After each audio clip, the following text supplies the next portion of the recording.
prazer ver vocês aqui. É uma glória, assim, pra gente. O Ingó é uma empresa familiar, não sei se todos vocês sabem. Ela foi fundada pelo meu pai há 55 anos atrás, meu pai e os irmãos. E eu sei que o Ingó acaba se tornando uma segunda família, uma segunda casa, para todos que estão aqui. Né? Além de vocês que passaram por tratamentos lá, tem também a nossa turma, o nosso timão. Levanta a mão aí, quem é do super time.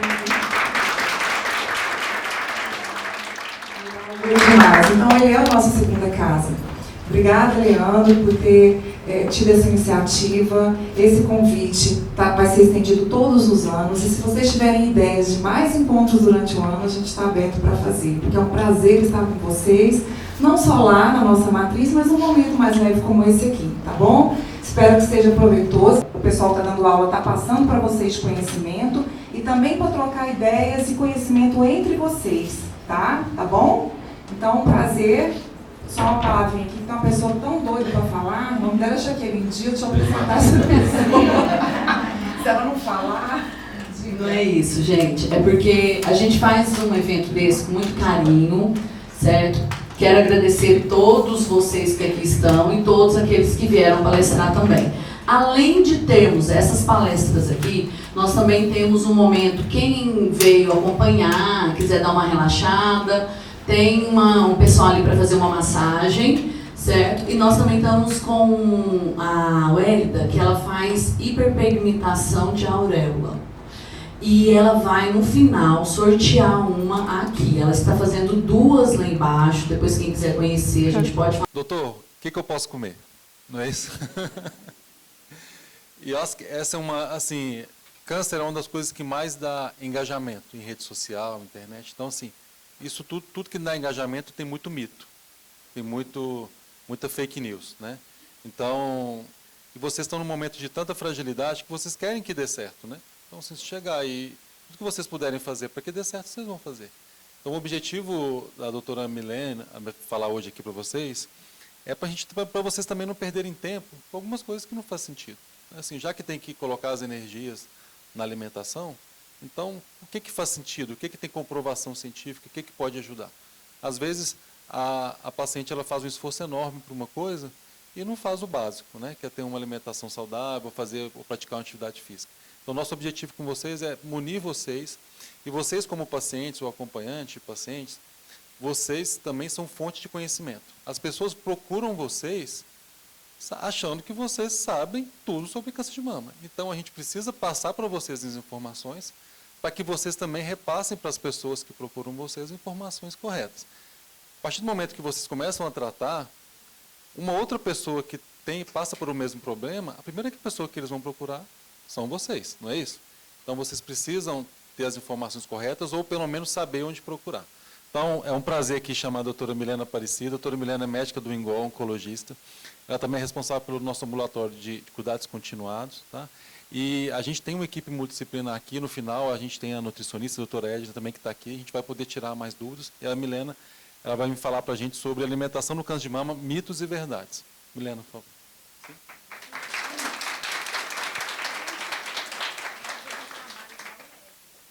Boa tarde a todas. É um prazer ter vocês aqui com a gente. Eu quero parabenizar vocês, mulheres que estão aqui, sejam pacientes, sejam acompanhantes, porque é importante que a gente dedique um tempinho da nossa correria do dia a dia para a gente fazer isso, né? Estar junto de outras pessoas, de outras mulheres que estão vivenciando, talvez, experiências parecidas, porque essa troca é muito importante. E parabenizar o Leandro pela iniciativa. Eu falo assim que o Outubro Rosa ele é interessante porque ele é vamos dizer assim, uma manifestação sobre o câncer de mama mundial. Então, assim como a gente está aqui hoje à tarde falando um pouco para vocês sobre câncer de mama, isso está acontecendo no Brasil inteiro, isso está acontecendo no mundo inteiro. Então, para vocês terem dimensão, a importância que tem de um evento como esse, porque o câncer de mama é realmente o mais prevalente nas mulheres. Então, qualquer dúvida, vocês podem me perguntando. Bom, quando a gente fala de causa de câncer, Porque eu acho que um dos grandes questionamentos no consultório é o que a Deidmar estava falando, mas por que o câncer apareceu? E às vezes a gente tem algumas explicações, outras vezes não. Mas o que eu quero deixar claro para vocês é que não existe um fator que leva ao câncer. O câncer ele é multifatorial. Então, não adianta a gente ficar, talvez, tentando remoer lá atrás. Nossa, será que foi aquilo que aumentou o meu risco do câncer? Não. Muitas vezes tem fatores que podem ser explicados e muitas vezes tem fatores que não. E quando a gente fala de genética, mutação hereditária, ou seja, foi geneticamente herdado, a gente está falando de 10 a 20% dos casos. Então, a grande maioria dos casos, que é a balança ali mais pesada, é realmente o que se é acumulado ao longo da vida. E ao longo da vida, a gente realmente tem que preponderar muito a alimentação. Eu não sei, mas assim, a gente hoje tem uma consciência diferente sobre o que é um alimento, vamos dizer, mais saudável ou não, né? Porque a gente foi de uma, assim, eu estou falando nós porque a variação aqui de idade é grande, então tem pessoas mais jovens e mais velhas, mas a gente é de uma geração que tomar danoninho, tomar um todinho, comer uma bolacha recheada, fazia parte da infância, né? A gente é de uma geração que barrinha de cereal, nossa, super saudável. Então, hoje a gente já sabe que não, né? Na verdade, estes alimentos, eles sim aumentam o risco de câncer ao longo da vida. Então, a gente precisa da informação correta e, a partir disso, a gente tomar decisões. Então, talvez eu fiz um pouco errado lá atrás, mas daqui para frente eu vou fazer o certo, né? Porque o fazer o certo, entre aspas, ele vai impactar não somente no seu tratamento, porque a gente sabe que o tratamento ele flui melhor e com menos efeitos colaterais se você tem uma boa orientação nutricional. E também no pós-tratamento. Porque até mesmo para diminuir o risco, talvez de uma recidiva ou de uma progressão do câncer, a gente sabe que hoje a alimentação ela pode ter um papel. Sozinho, não. Mas associado a outras coisas, sim. E aí, quando eu falo aqui para vocês sobre as causas do câncer, da alimentação, eu não estou falando que um alimento gera câncer e que nem um alimento protege o câncer. Então, vocês não vão sair daqui com uma receita de bolo sobre o que comer e o que não comer, porque tudo é equilíbrio. Mas a gente tem que lembrar que, dependendo da alimentação, a gente vai levar a um estado de obesidade, de alteração de glicose, de insulina, né? Algumas alterações relacionadas com o intestino, inflamação. E tudo isso, todos esses fatores hoje, a gente sabe que sim, tem um impacto a nível celular. E essa célula que está ali, na iminência, quase podendo se transformar numa célula maligna, e talvez, por um estímulo externo, isso acaba acontecendo. Agora, o que eu falo assim também é que a nutrição, o alimento, ele é um dos maiores desafios dentro da nossa prática clínica. E por dois motivos principais. O primeiro é porque a gente tem hoje os pacientes que chegam com a fonte de informação muito fácil. Então, Google, né? O paciente já chega lá com uma lista de tudo que foi achado no Google. E redes sociais, Instagram, né? Então, a gente chega desde pessoas tomando já vários suplementos, vários chás, cortando açúcar, cortando carboidrato, porque isso vai melhorar a minha evolução no câncer. E nas redes sociais as mesmas coisas, né? A pessoa coloca um jaleco, coloca um título de doutor ali na frente, então ele é referência no assunto. E a gente tem que ponderar o que a gente lê, o que a gente assiste em rede social. Então, esse é o primeiro desafio. É a gente, às vezes, desmistificar o que já chega pronto para a gente. E o segundo ponto, que é muito importante, é porque a cada congresso, a cada atualização, a gente vê o tanto que a nutrição tem tido um papel fundamental no câncer. Não estou falando de causar o câncer. Eu estou falando no sentido de proteger e de dar melhor qualidade de vida para as mulheres que passam pelo câncer. Então, a nutrição oncológica, a Edna, nossa querida doutora Edna está aqui, a nutricionista, ela hoje é um dos principais pilares do tratamento oncológico. Então, vamos agora, eu trouxe aqui para vocês algumas mitos e verdades para a gente tirar um pouco as dúvidas. Alimentos ultraprocessados, eu faço a afirmação, depois eu falo se é verdadeiro ou falso. Então, alimentos ultraprocessados causam câncer. Isso a gente tem visto muito falar, né? O que são alimentos ultraprocessados? Alimentos que já têm produtos químicos, corantes, adoçantes, são usados para melhorar a aparência, sabor, textura. Então, por exemplo, refrigerantes, salgadinhos, biscoitos recheados, barrinha de cereais, macarrão instantâneo. Então, alimentos ultraprocessados causam câncer? Verdade, né? Então, hoje a gente fala que, dentre os ultraprocessados, eu vou dar um exemplo para vocês. Assim, por exemplo, um alimento mais in natura, o milho. Esse milho, um alimento que é processado do milho, seria aquele milho enlatado. E o ultraprocessado é o skinny. Então, assim, a gente vê o tanto que passou por um processo, né? Por isso que a gente chama de ultraprocessado, para chegar no alimento totalmente artificial e falar que vem do milho. Então, assim, os alimentos ultraprocessados, eles sim aumentam o risco de câncer. E quando a gente fala em ultraprocessados, eu destaco para vocês os embutidos, que são peito de peru, presunto, mortadela. Às vezes a gente tinha uma ideia lá atrás de que peito de peru era saudável, né? Nossa, lá em casa a gente só come peito de peru. Não compra presunto e nem mortadela. Mas hoje a gente sabe que são tudo dentro do mesmo saco, né? São alimentos ultraprocessados e aumentam o risco de câncer. Agora, como que a gente fica sabendo qual que é o... Porque, assim, a gente sabe que na correria do dia a dia, a gente não vive mais como os nossos antepassados, nossos avós, bisavós, que tinham poucas opções de comprar produtos industrializados e comercializados. E a gente sabe que na correria do dia a dia, a gente vai no supermercado e quer praticidade. Mas como que a gente, na nossa realidade, consegue, às vezes, ter acesso a alimentos que são menos processados ou ultraprocessados? Então, eu falo para vocês, vamos aprender a ler o rótulo.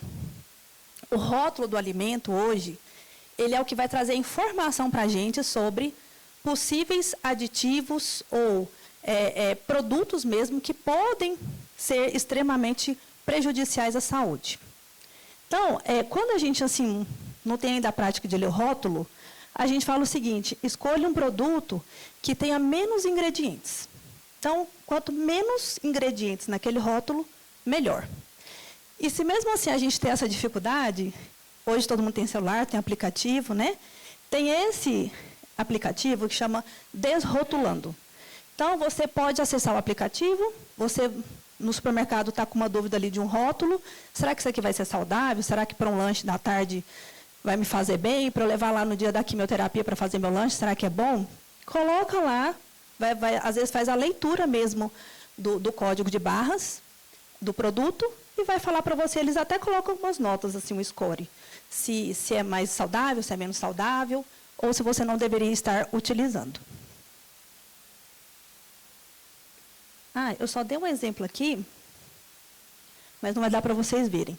Mas é praticamente o mesmo produto. Então, sim, são 2 iogurtes, um que a gente vê lá que só tem 3 ingredientes, e o de baixo que tem pelo menos uns 9. Então, assim, essa diferença, na hora que a gente vai ler o rótulo, ela é fácil. Assim, você vai ver a quantidade e o que tem ali naquele ingrediente que é estranho para não comprar. Agrotóxicos nas frutas e verduras causam câncer. Então, será que isso é um mito? Né? Eu já vou falar logo que é mito, porque é um assunto bem delicado. Muitos pacientes chegam, às vezes, perguntando para a gente, doutora, mas é melhor, então, nem comer, porque eu sei que tem um monte de agrotóxico. E isso é uma ideia errada. Na verdade, tudo que a gente tem de benefícios dentro dos produtos de frutas, verduras e legumes superam qualquer risco relacionado a agrotóxico. É claro que, se a gente tiver uma oportunidade de ter mais na nossa mesa produtos mais orgânicos, muito melhor, porque eu vou ter menos produtos tóxicos. Mas a gente sabe que hoje já tem se visto mais nos supermercados, mas ainda assim é raro assim, a gente encontrar com muita frequência e também tem um custo mais caro. Mas não vamos esquecer que a gente consegue higienizá-los corretamente em casa, né? Então, assim, a partir do momento que você comprou ali um tomate, uma alface, qualquer folha, qualquer verdura, você vai higienizar em casa. Tem aqueles que já vêm prontos, né, que a gente compra no supermercado, que você coloca ali na água, deixa 20 minutos, depois é só enxaguar e guardar na geladeira. Isso vale muito para as pacientes que estão em quimioterapia. Existe uma ideia de que eu não posso comer nada de cru, porque é muito contaminado. Você não pode comer coisas cruas, por exemplo, alface, uma salada, fora de casa. Mas dentro de casa, que é você que está preparando, que é você que faz a higienização, você deve comer, porque isso vai fazer bem para você durante o tratamento. Açúcar aumenta o risco de câncer. Mito ou verdade? Acho que esse é o principal. Quem acha que realmente aumenta o risco de câncer, levanta a mão. É o que se ouve, né? E assim, é mito que o açúcar sozinho causa câncer. Então, eu coloquei a palavra ali, sozinho. Mas, peraí, vamos lá. Igual o Deidmar falou. O açúcar sozinho, ele não causa câncer. Mas o que é o açúcar sozinho? Na verdade, assim, você eventualmente, né, assim, você comer uma sobremesa, né, você compartilhar isso na sua família. No dia a dia, você está com vontade de comer alguma coisa, dê preferência, por exemplo, para chocolate, que seja de 70%. Então, assim, o açúcar em si, ele não causa câncer. Mas o que o açúcar traz para o organismo? O excesso de açúcar vai levar a uma obesidade. E a gente viu lá atrás que a obesidade é um dos principais fatores de risco para câncer. O açúcar, às vezes a pessoa está lá magrinha, mas gosta de açúcar.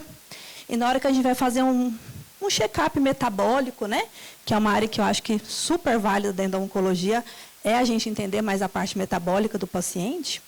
Ele está com uma insulina que está dentro do valor de referência, acha que está tudo beleza, mas não, aquilo ali já é uma resistência insulínica, né? Então, aquilo ali já é um indicativo de que, em algum momento, está tendo um desbalanço, e esse desbalanço já é como se fosse um anúncio de que alguma coisa pode acontecer a nível celular. Então, para quem já está em tratamento contra o câncer, o açúcar também não alimenta as células tumorais. Então, porque as pessoas têm aquela ideia de que assim, o açúcar não causa o câncer, e nas pessoas que já têm o câncer, não vou comer porque vai alimentar. Isso é o mito também mais comum, né? Então, assim, não existe isso. Como? Eu vou dar um exemplo aqui bem simples para vocês.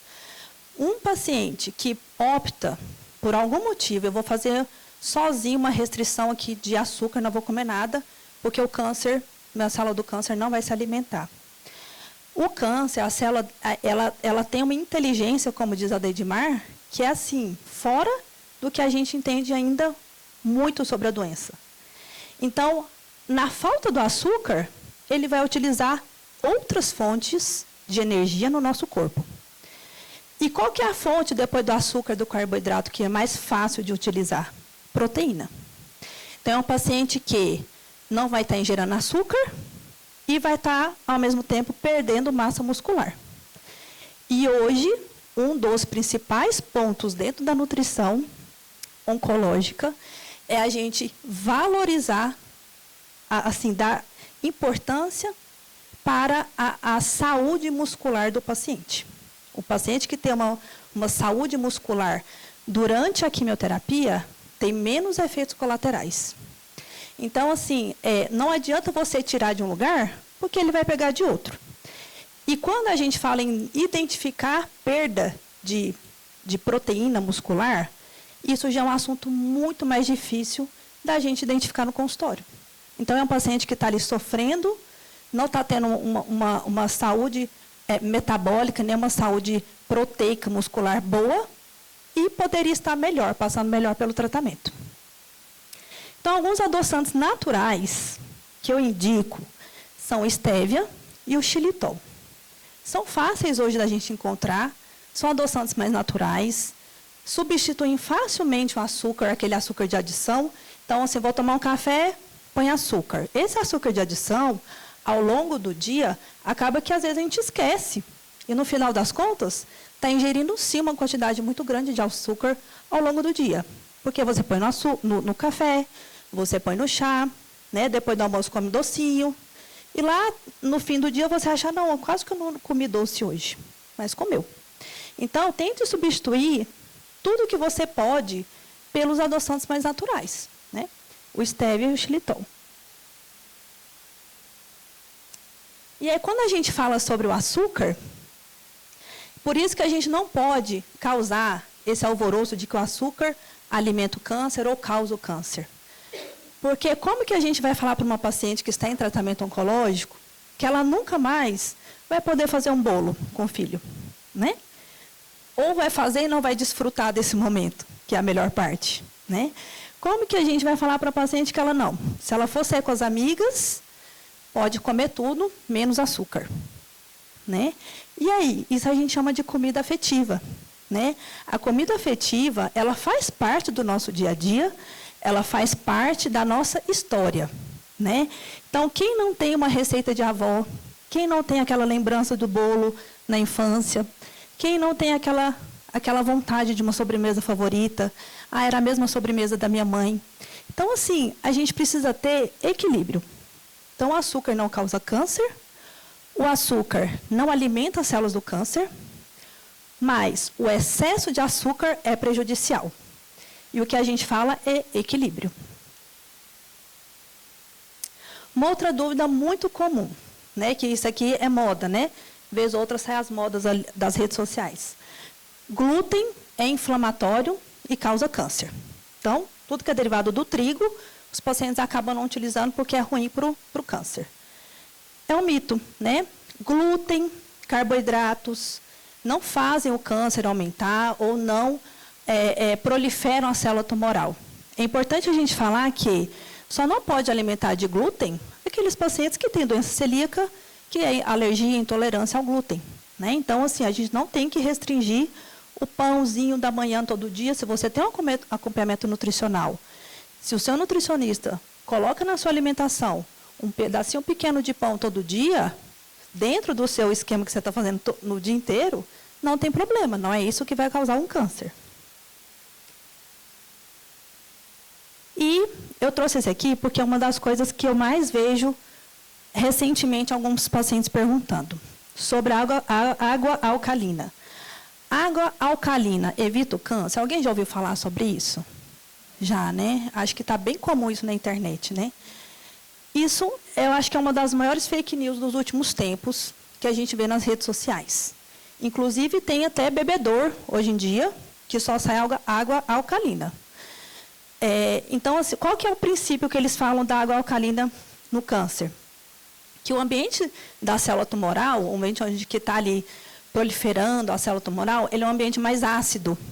Então, aí alguém veio e falou assim, nossa, então se o ambiente é mais ácido, com certeza se a gente tomar mais coisas alcalinas, vai eliminar aquele ambiente tumoral muito ácido. É uma ideia extremamente simplista de uma complexidade muito grande que é o microambiente tumoral. Então, isso é fake news. Não gastem nenhum tipo de dinheiro para comprar água alcalina, nem filtro com água alcalina, porque eu tenho na minha família pessoas que já compraram e não adianta a gente falar às vezes que não. Mas vocês que têm informação hoje correta, vocês sabem que não resolve, inclusive você tem que passar isso adiante. E, por fim, trazer para vocês um pouco sobre a amora, soja e câncer de mama. Eu acho que esse é um dos principais temas assim, que gera polêmica, porque realmente a gente precisa tomar cuidado na hora de orientar nossas pacientes. Então, assim, os fitoestrogênios são compostos bioativos que estão presentes em algumas frutas, que podem imitar o estrogênio e ocupar os receptores estrogênicos. Então, isso é fato, né? Mas o fitoestrogênio do alimento, da fruta, in natura, não causa câncer. Não aumenta o risco de câncer, pelo contrário. Tem alguns trabalhos que falam, inclusive, que podem ter o efeito protetor. O que a gente não recomenda é que vocês que estão tratando um câncer de mama, que tem um câncer de mama em tratamento, ou já trataram, só estão em acompanhamento, que vocês não façam, não ingiram, por exemplo, às vezes fala na internet que melhora os sintomas da menopausa. Cápsula de amora, ou chá de amora. Por quê? Porque nessa forma, que é o chá, que é a cápsula, a concentração dos fitoestrogênios pode realmente ser muito alta para uma paciente que já teve um câncer de mama. Mas a amora consumida através de fruta, de suco, isso não aumenta o risco de câncer. Pelo contrário, existem propriedades antioxidantes, anti-inflamatórias, que podem, inclusive, auxiliar no processo, aí por exemplo, do pós-tratamento. Sobre a soja, mesma coisa. Tem, sim, os componentes fitoestrogênicos, mas aqui no Brasil, a gente não é um país que a gente tem o hábito de consumir soja em todas as refeições. O Brasil é o maior exportador de soja, sim, hoje em dia, mas isso vai muito mais para fora do que para o mercado interno. E o que a gente tem que lembrar é que a soja, se ela for consumida também in natura, eventualmente não vai te trazer nenhum problema com relação ao aumento no risco de câncer. O que se fala um pouco sobre a soja é a quantidade de agrotóxicos, principalmente glifosato, que são alguns agrotóxicos utilizados na parte da agricultura, que podem, sim, ter uma concentração muito alta em alguns tipos de alimentos. Então, agora, até que ponto isso vai realmente causar um câncer, mas não relacionado com a parte hormonal, a gente não sabe, né? Porque até que se prove o contrário, esse alimento ele passou por vários processos até chegar na nossa mesa. Então, é um assunto controverso no sentido dos agrotóxicos, mas com relação ao risco por fitoestrogênios, a gente não tem isso documentado de que não pode consumir soja. E só lembrando para vocês que a gente fala muito da amora, mas essas berries que a gente fala são as frutinhas, que são mais nesse tom mais azul escuro, roxo, elas são mais pretinhas.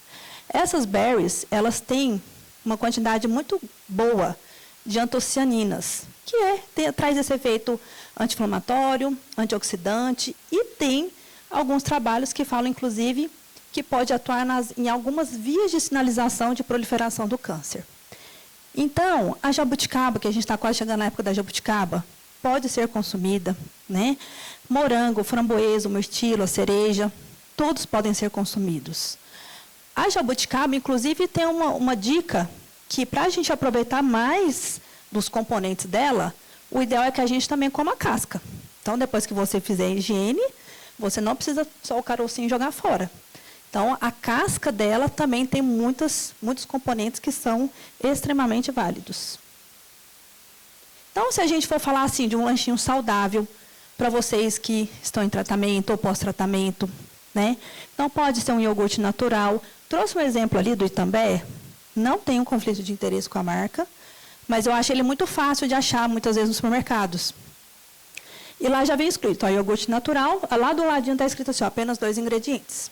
Então, é uma forma de você utilizar um laticínio, que já tem uma fonte boa de cálcio, uma fonte boa de proteína. As berries você coloca ali por cima, né? E para cereja do bolo, como eu tinha falado para vocês da importância da gente pensar na massa muscular, vocês vão conversar com as nutricionistas oncológicas, a Edna, sobre a suplementação do whey, quando que é necessário, onde que eu posso utilizar. E, para finalizar, que eu realmente sou muito adepta da chia, que é uma fonte de fibra, tem muita quantidade de selênio e de ômega 3. Então, eu queria trazer para vocês, era isso. Informação é poder. Então, a partir do momento que vocês buscam fontes de informações confiáveis, vocês vão se tornar protagonistas do seu tratamento, vão melhorar os efeitos colaterais. No pós-tratamento, vocês vão carregar para a vida inteira melhores hábitos do que aqueles que a gente aprendeu lá atrás. E é isso que vocês precisam, assim, focar.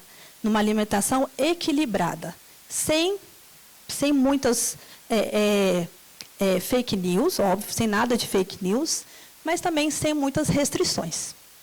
Então, além da alimentação, sempre lembrar da atividade física. A atividade física, o ideal é que ela seja estruturada, ou seja, que você trabalhe para ganhar massa muscular. Então, esse é um outro ponto que daria uma outra conversa. Sono, né, bom, porque o sono reparador faz diferença no tratamento. Saúde intestinal hoje, ela entra lá no que eu coloquei lá no princípio, como um dos hallmarks do câncer, ou seja, o que pode aumentar o risco de um câncer, a saúde intestinal hoje entra nisso. Né? Mantenha os seus parâmetros laboratoriais bons. Então, assim, os parâmetros de vitamina D são importantes, o de insulina, o de glicemia, de colesterol. Então, esteja sempre atentas, né? Conversando com o seu oncologista, com o seu nutricionista, o que você pode fazer para melhorar esses parâmetros.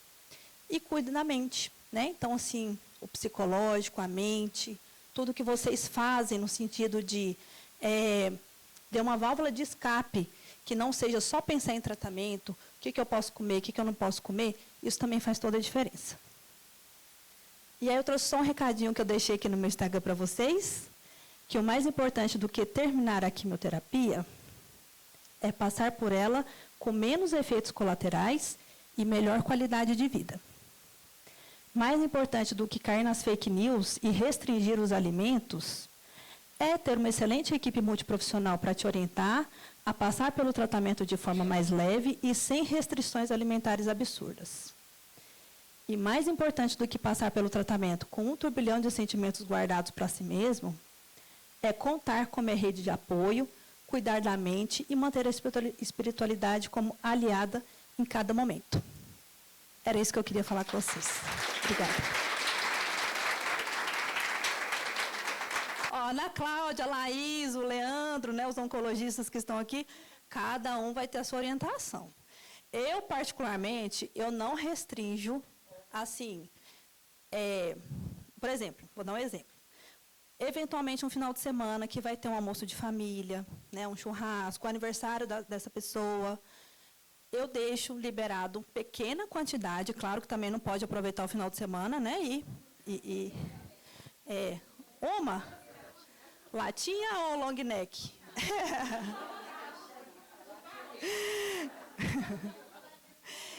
Então, assim, pequena quantidade. Qual que é a pequena quantidade? A latinha? 2 latinhas no final de semana, no evento que a senhora vai lá e vai estar lá. Mas isso não pode ser algo rotineiro, tipo assim, todo final de semana, principalmente todos os dias ou qualquer evento. Porque o álcool, ele tem sim relação com algumas vias ali celulares que aumentam o risco de câncer, né? Vários tipos de câncer, não só o de mama. Então, assim, equilíbrio, é a mesma coisa do açúcar, né? Você não precisa restringir no evento social, mas você também não pode achar que pode tomar a Deus dará, tá? Sem álcool, sem álcool.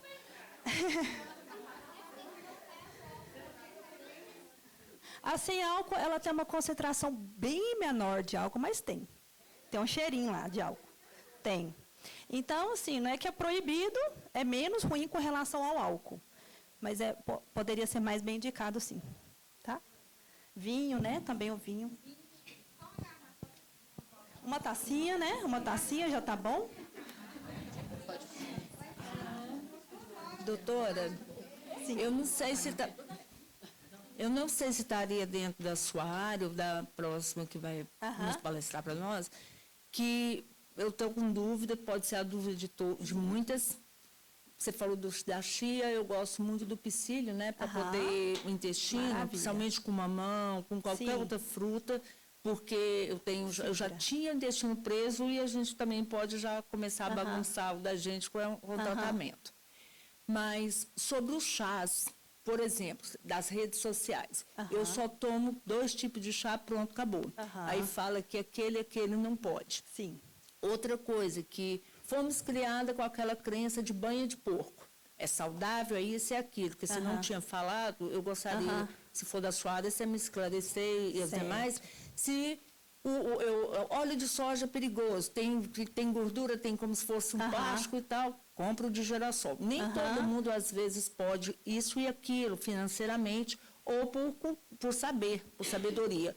Então, se for da sua área, você falar sobre esses 3, porque eu só compro hortelã e erva cidreira, não compro mais nada.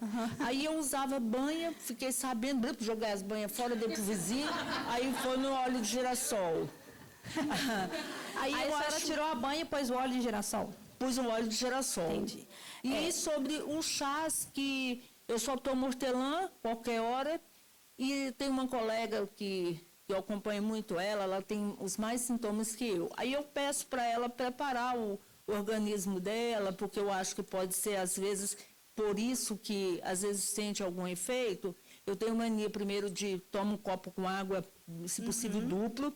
Depois eu venho com qualquer fruta que eu tenha em casa, e se possível um mamão já com psyllium, alguma coisa, aí que eu vou tomar às vezes uma xícara de café com um pão torrado, não uso pão de forma, essas coisas. Ou se eu tiver, eu como um bolo, eu como qualquer outra coisinha que eu tiver. Mas esse é o 3º passo meu da minha manhã. Entendi. Se der tempo, bem, se não der tempo, pelo menos...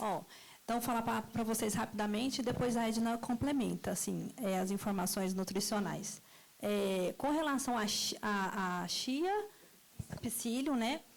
Psyllium, chia e linhaça são excelentes pré-bióticos, fontes de fibras. Então, a gente fala que o paciente que está em tratamento não pode usar probiótico, porque, né, tem componentes ali de micro-organismos vivos e para quem está fazendo quimioterapia que altera a imunidade, não pode. Então, para manter uma saúde intestinal boa, pode sim usar todos esses tipos de fibras de sementinhas, tá? Inclusive a linhaça também é um mito, né? Tem pessoas que têm medo de usar linhaça por conta dos fitoestrogênios e tudo, então não tem problema você usar ela no seu dia a dia. Varia com chia, varia com psyllium, tá tudo certo, pode usar, tá? Com relação aos óleos, banhas e azeite, eu particularmente eu tenho a seguinte opinião. Porque a banha de porco, o óleo, eles têm as gorduras que não são as gorduras boas, vamos dizer assim, né? Só que se a gente colocar dentro de um ranking, o pior é o óleo. O pior é o óleo, na minha concepção. Depois a Edna pode falar um pouco mais. Então, assim, o óleo, esse de soja, que a gente vê normal, né? Assim, nos supermercados. A banha de porco, ela também tem assim, a gordura ruim, mas ela traz menos malefícios do que o óleo. E, por fim, o que seria melhor, inclusive para cozinhar, porque não serve só para temperar, é o azeite. Só que o azeite tem o extra virgem e tem o virgem. Então, o que é muito caro é o extra virgem. Se você compra um azeite virgem, que o que muda ali é a acidez dele, o que vem descrito lá no rótulo, mas você vai ver se ele é virgem ou se ele é extra virgem. Esse azeite virgem, ele já está ótimo para você usar no seu dia a dia, para você cozinhar e tudo. Então, assim, não é também que é proibido você usar o óleo, você usar banho de porco. Mas o que eu falo é assim, se tiver a oportunidade de variar, melhor do que você sempre usar somente o óleo de soja, somente o óleo de girassol. Então, assim, varia, né? Não, eu tenho a minha banha de porco, mas eu uso dia sim, dia não. Eu uso a banha de porco só para o feijãozinho, o resto eu uso mais o azeite. Então, acho que é assim, tem um pouco de equilíbrio, tá? E com relação aos chás, vocês vão receber o material, acho que está pronto, né, Leandro? Que a gente tentou fazer um pouco de, tipo, uma orientação nutricional e sobre os chás, porque é uma dúvida muito comum. Tem alguns chás que a gente não recomenda mesmo, porque, por exemplo, eu falei do chá de amora, né? Esses chás, eles podem, assim, tem 2 mecanismos de ações que são ruins. Ou eles atrapalham o efeito do tratamento. Ah, tá. Olha, ótimo. Tá. Dentro da sacolinha tem, ela falou.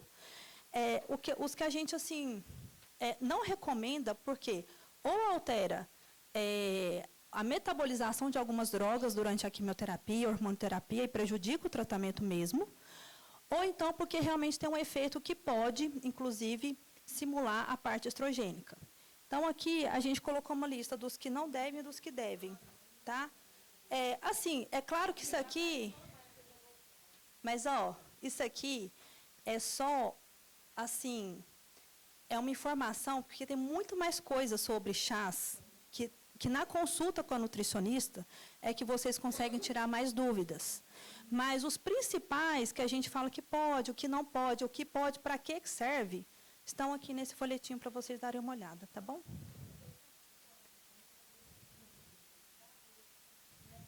Todo mundo já sabe, né? Quer falar, Edna, sobre esses questionamentos? São? É hepática, né? E já está sobrecarregado com medicamento. Então, vamos utilizar realmente quando for necessário, né? Sempre buscando antes a orientação. É isso, gente.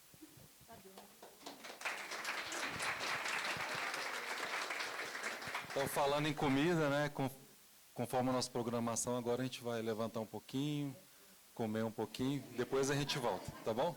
Tem um cofre lá embaixo servido para vocês, daqui a pouco a gente volta, tá bom? Então, assim, doutor, você fez especialização em câncer de mama? Não existe especialização em câncer de mama. Existe, isso. Existe um oncologista que gosta de uma determinada área. Eu me identifico com câncer de mama e optei por tratar somente isso, tá bom? E a gente tem, eu organizo aqui em Goiás um simpósio que é de câncer de mama em jovens, que eu tenho muito orgulho dele, que é o primeiro e único do Brasil. A gente não tem nenhum outro simpósio no Brasil que trata exclusivamente de câncer de mama em jovens. Então, já que você já me conhece, então agora nós vamos para frente. Quando a gente fala de câncer, vem uma série de coisas na nossa cabeça, né? Queda de cabelo, enjoo, tratamento, morte, né? Como fazer, cuidado. Então, isso tudo que passa pela cabeça de vocês, isso é normal, isso faz parte, né? O chão se abre, né? Como muitas pacientes dizem.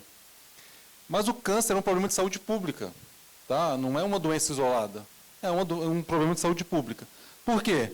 Porque existem a previsão de 14,1 milhões de casos novos de câncer de mama no mundo. Você imaginar que no mundo, no ano de 2024, vão ser diagnosticados 14 milhões de casos novos. Então, isso é muita coisa. 8,2 milhões de mortes são por causa de câncer. Todo mundo, os pacientes falam, doutor, eu não assisto mais jornal. Passa a pessoa lá, morreu de quê? Morreu de câncer. Até a princesa está com câncer. Então, eu falo, não é uma doença democrática. É uma doença que acomete todas as faixas etárias, todos os segmentos, rico, pobre, bonito, feio, independente da raça. Então, o câncer é uma doença democrática. E o câncer, ele corresponde a cerca de 15% dos óbitos. Então, no Brasil, qual o câncer mais comum na mulher? Não é mama. É o câncer de pele, não melanoma. Então, é importante, às vezes o William Bonner fala errado, ele fala, mas agora em outubro, vocês prestem atenção. O câncer de mama é o câncer mais comum na mulher. Errado. O câncer mais comum na mulher é o câncer de pele, é o carcinoma basocelular, o espino celular. Olha aqui o asterisco, ó. Exceto câncer de pele, não melanoma. Então, as pessoas erram. Vocês, como são pessoas orientadas, pacientes que tratam, mas eu estou olhando, quando alguém fala o câncer de mama mais comum na mulher é o câncer de mama. Não, é o câncer de pele, não melanoma, o câncer de mama é o segundo.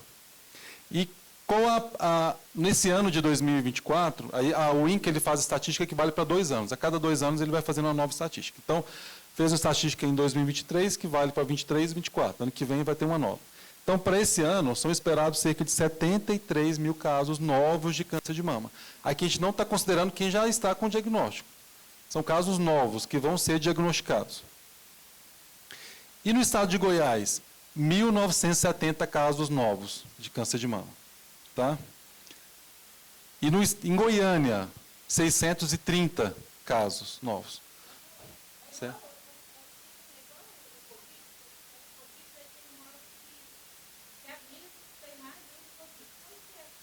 Isso é a anatomia patológica. É o patologista, toda vez que ele faz diagnóstico de câncer na biópsia, ele precisa alimentar um sistema. Tá bom? O estado de Goiás é um dos que tem essa informação mais fiel. O Goiás ele é exemplo para os outros países, para os outros estados. Sim. Então vamos lá, gente. 630 casos. Pode falar. Uhum. Claro. Uhum.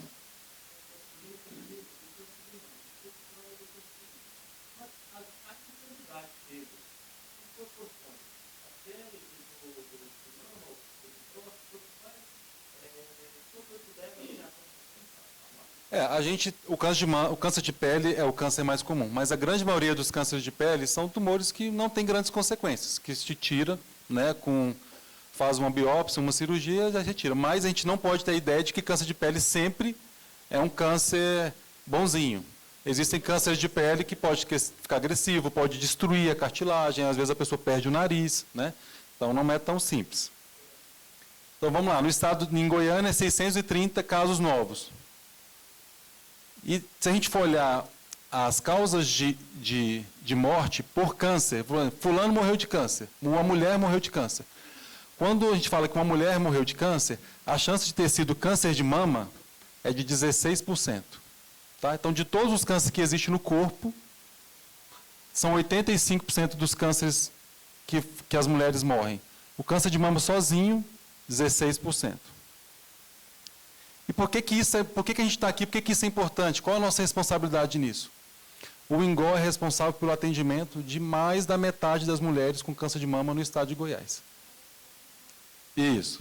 Então, se você conhece uma pessoa com câncer de mama no estado de Goiás e que tem convênio, não estou falando de SUS, a chance dessa paciente ser colega de vocês estar sendo tratada por nós é de 50%. De cada duas, uma está sendo tratada. Então, isso é uma responsabilidade muito grande que a gente carrega e a gente tem muito orgulho disso. E por que quando a pessoa fala, doutor, por que eu? De cada 8 mulheres que vão viver até os 80 anos de idade, uma vai ter câncer de mama. Tá? Então, é uma probabilidade grande. Se a gente quer viver muito, quer chegar a viver... Então, a chance de passar por um câncer de mama no decorrer da vida é de 1 em 8.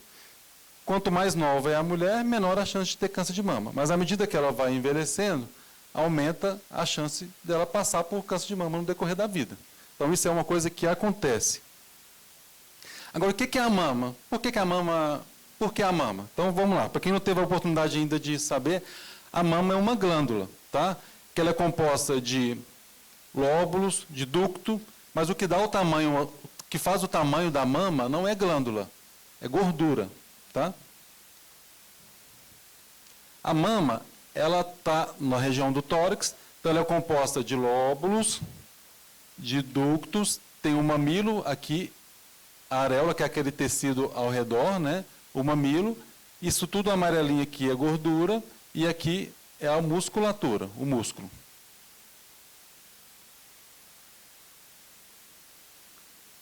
Agora, doutor, qual que é a diferença do tumor benigno para o maligno? Né? Tudo igual? Não. O tumor benigno é aquele tumor que cresce naquele local, ele respeita os limites. O tumor maligno não, ele cresce e tem o objetivo de estender, de ir para outros lugares, e com isso também comprometer que ele caminhe em direção aos vasos sanguíneos, onde uma dessas células pode cair na circulação e causar o que a gente chama de metástase. Então, alguns pacientes perguntam, doutor, o que é o carcinoma in situ, o que é o carcinoma invasor, não é isso? Está vendo aqui a membrana basal azulzinho que está direitinho aqui? A célula é a mesma, está vendo? A cara dela não é a mesma daqui? Então, aqui a gente chama de carcinoma in situ, não causa metástase, está longe dos vasos sanguíneos.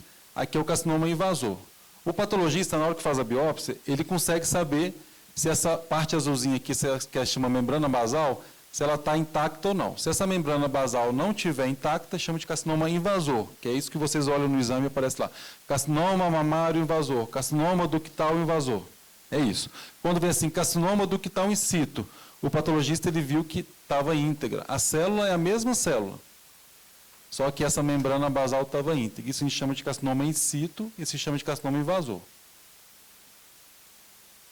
E o carcinoma, a partir do momento que ele é invasor, ele pode ir crescendo e ir em direção aos vasos, e essas células aqui nos vasos tumorais, elas podem ir para outros locais. Doutor, tem como saber se existem essas células dentro do vaso? Não. Não tem como. Esse é o mistério da medicina, é o mistério da oncologia. A gente não tem como saber. Uma vez que o paciente está com um tumor na mama, e é um tumor invasor, eu não tenho como saber, nenhum exame, nem PET, nem isso que todo mundo quer saber, nenhum exame tem a capacidade de enxergar essas células. Tá? Os exames de imagem, tomografia, PET scan, cintilografia, eles enxergam nódulos. Para eu ter um nódulo, eu tenho que ter bilhões de células. Eu não consigo ver essas células. Então, nós médicos, a gente tem que imaginar Eu imagino que essa célula existe, eu imagino que essa célula tem uma grande quantidade ou não. E quanto maior o tamanho do tumor, existem algumas características que a gente parte do pressuposto se é maior ou não a chance dessas células existirem. Mas certeza a gente não tem. Então aqui, a mama é muito próximo da axila. E a mama, ela sofre, qualquer alteração na mama gera uma drenagem aqui na axila. Quando a gente machuca o dedo, não forma uma íngua debaixo do braço, não é? A mesma coisa acontece na mama. Se sofrer uma agressão na mama, aquela célula ela vai caminhar para algum lugar. Esse local que essa célula vai caminhar, para poder, com o objetivo do organismo eliminar, é o linfonodo. O primeiro linfonodo que recebe a célula cancerígena é o linfonodo sentinela. Por isso que tem esse nome, linfonodo sentinela. É o primeiro. Se ele estiver negativo, a chance dos outros estarem negativos é muito grande. Por isso que o cirurgião, a doutora Luísa, ela não precisa tirar todos os linfonodos. Ela pesquisa o sentinela. Se o sentinela estiver fazendo assim por diante. Doutor, existe alguma chance, existe algum lugar que tem um risco maior de ter câncer? Isso aqui é uma estatística que é bem legal. Aí eu queria que vocês pensassem em vocês se bateu ou não. A grande maioria dos cânceres de mama acontece na região externa superior, indo em direção à axila. 45%. Tá? A gente não tem muita diferença entre a mama esquerda e a direita. Mas que é maior nessa região em direção à axila, que a gente chama de quadrante súpero externo, 45%. É muito pouco provável nessa região interna, tá vendo? Ali 5%. Né? Então, o mais comum é na região superior da mama, mais em direção à axila. Certo? Quais sintomas de câncer de mama? Quando a gente procura sintoma, a gente já está vendo uma doença que já está numa fase um pouco mais adiantada. Então, pode ser sintoma, secreção saindo do mamilo. Isso não significa que toda secreção que sai do mamilo é câncer, mas é um sinal de alarme. Uma mama desproporcional à outra, uma mama que for com vasos, veias mais engurgitadas do que a outra, a mama parecendo que está inflamada, vermelha, que chama de câncer de mama inflamatório. Tá? Às vezes o mamilo, né, que ele era certinho, de repente ele começou a ficar invertido, como se estivesse retraindo, isso é um sinal também. Às vezes uma mama maior do que a outra. A mulher ela pode ter uma mama maior do que a outra, mas ela percebe que uma mama está ficando cada vez maior do que a outra. Ela uma nodulação, que é o que vocês estão notando aí, tá? O afundamento, endurecimento, aparência de casca de laranja, isso são sinais e sintomas do câncer de mama. Agora, uma informação importante, que eu queria que vocês guardassem. Qualquer caroço numa mulher com mais de 50 anos, ela precisa ser avaliada por um médico, de preferência o ginecologista ou o mastologista. Qualquer. Na mulher com menos de 50 anos, somente naquela mulher que está na fase menstrual, ela pode ter, de acordo com o ciclo menstrual, algumas nodulações. Mas, caso essa nodulação seja persistente, passou um ciclo menstrual, menstruou, continuou, ela tem que ser investigada. Isso não sou eu que está falando, isso aqui é uma recomendação do Ministério da Saúde. Tá? Então, qualquer nódulo precisa desesperar? Depende. Se for uma mulher que já estiver na menopausa, tiver mais de 50 anos, achou um nódulo na mama, investiga. Se for uma mulher que está menstruando, menstrua normalmente, achou, pode ser só do ciclo, espera mais um ciclo. Continuou, procura atendimento médico. Agora, a doutora Edesmar falou, a doutora Milena falou sobre os riscos, mas o que realmente aumenta o risco? Então, o número 1, predisposição genética, né? Mutação, BRCA1, BRCA2. Agora, a segunda, uma das coisas que também aumenta muito é a idade. Então, assim, à medida que a mulher vai envelhecendo, o risco dela ter câncer de mama aumenta. Isso faz parte, né? Mulheres que já fizeram radioterapia no tórax, por exemplo, tiveram linfoma ou outro problema de saúde, fizeram fazer radioterapia, também aumenta o risco. Esses são os principais. Agora eu destaco ser mulher, é o maior risco. Câncer de mama acontece só em mulher? Não. Mas quem tem mais câncer de mama, mulher ou homem? Mulher. Então, já tem. A gente tem uma estimativa de 1 caso para cada 100.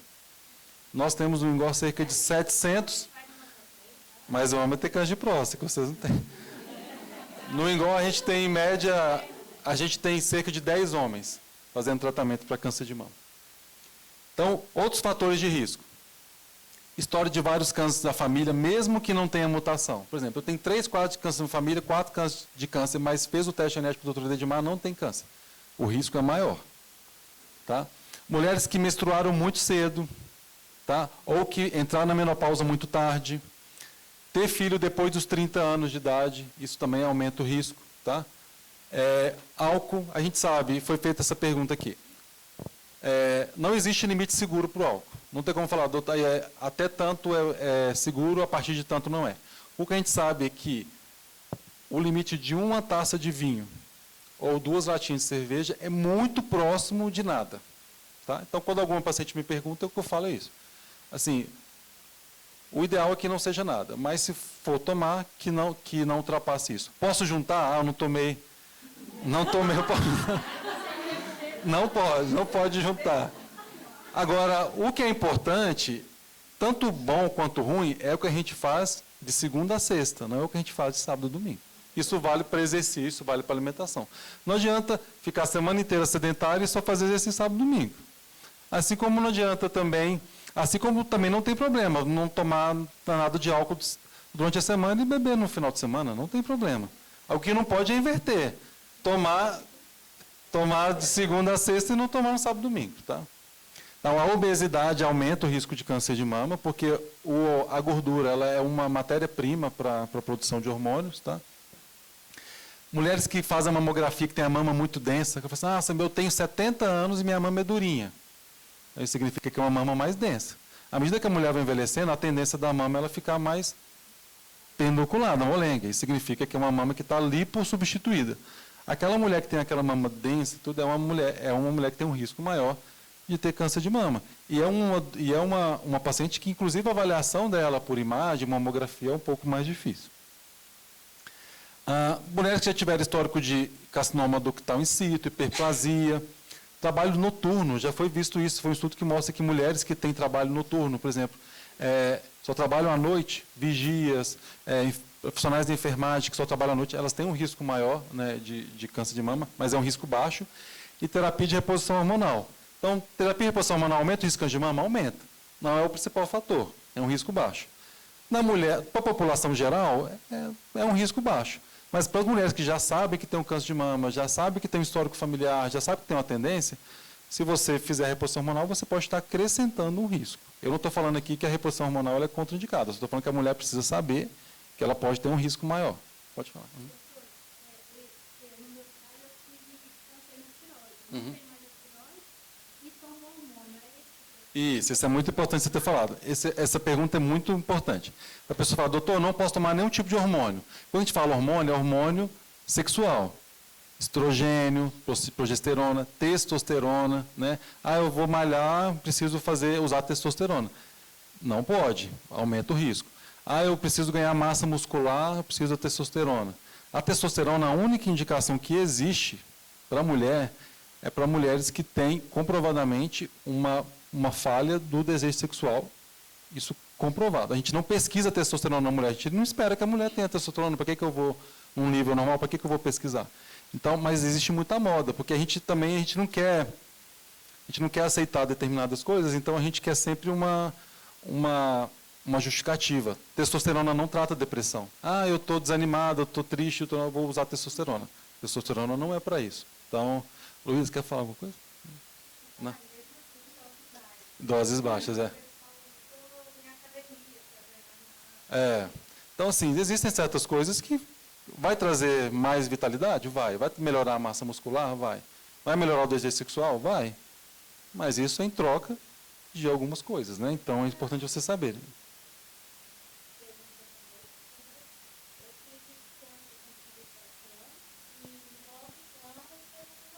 Uhum.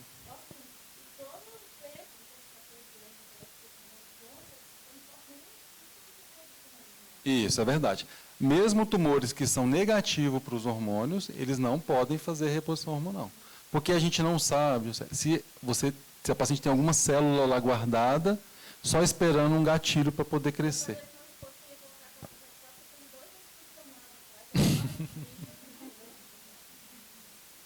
Não tem jeito mesmo. Oi? Pode falar. De qual mutação se diz? Essa é a pergunta que, se eu soubesse, eu não estaria aqui. Eu estaria numa ilha. Sim, a gente não sabe. A gente sabe que algumas mulheres já nascem com uma mutação, tá? E a gente conhece algumas delas.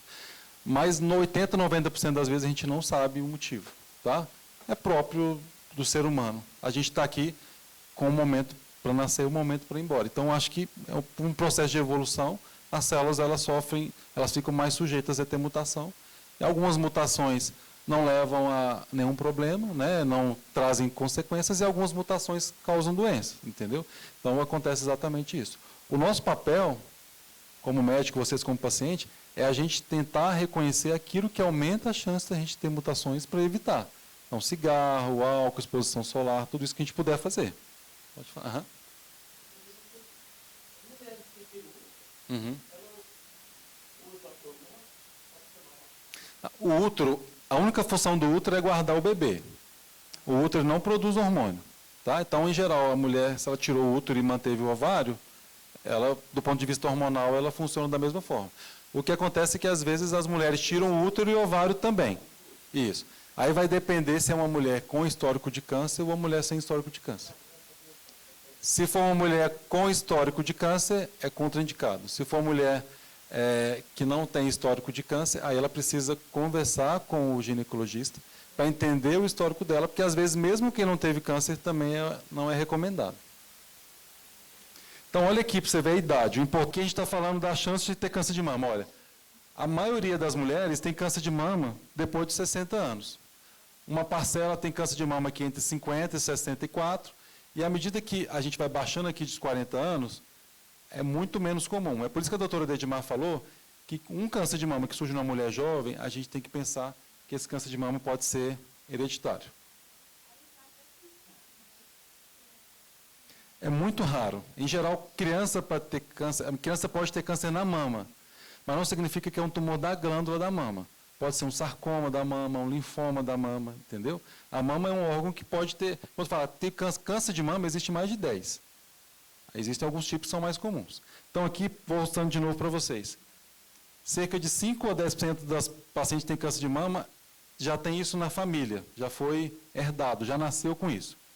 80%, a gente não sabe, a gente imagina. Ah, foi por isso, foi por aquilo, mas eu não tenho como saber. E 15%, dos 15% a 20%, são aqueles casos, por exemplo, tem 2 irmãs, vocês conhecem, né? Lá no Ingol tem vários. Irmãs, primas. Faz o teste genético, não dá nada. Mas tem 2 irmãs, como que isso não é familiar? Entendeu? Então, existe uma parcela de câncer de mama que a gente chama que é familiar. A gente não encontra uma mutação, mas a gente sabe que naquela família tem um risco.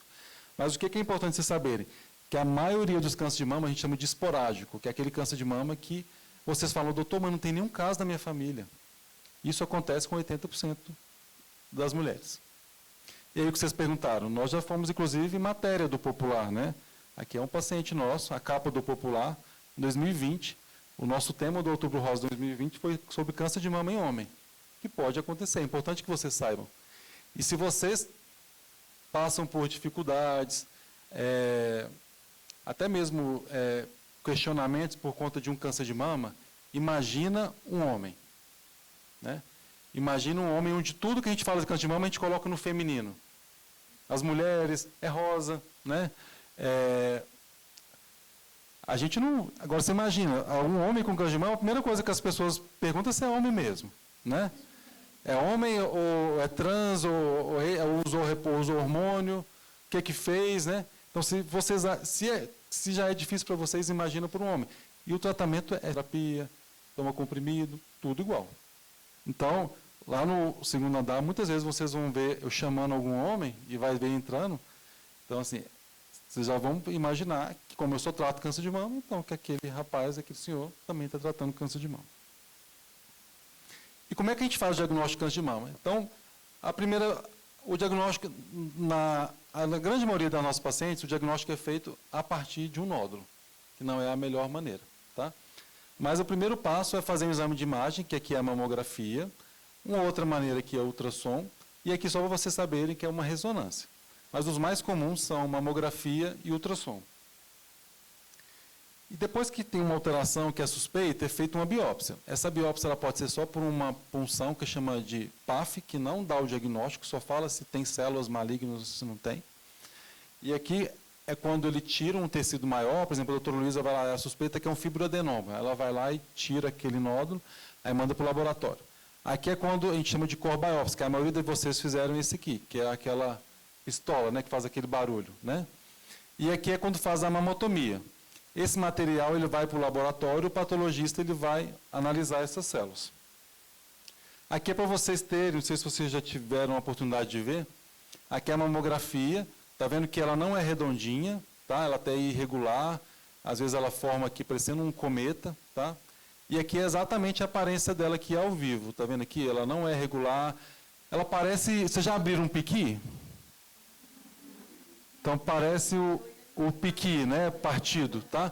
Então é mais ou menos como isso aqui, ele vai faz essas espinhas. À medida que o tumor vai crescendo, isso vai puxando o tumor. E é exatamente por isso que o símbolo da oncologia é um caranguejo, como se essas coisas aqui, essas irregularidades fossem as patas do caranguejo. É por isso que o caranguejo é o símbolo do câncer, do horóscopo, não é isso? E da oncologia. Então é por conta dessa por conta dessa característica, tá? Vamos dizer, dessas patas, né?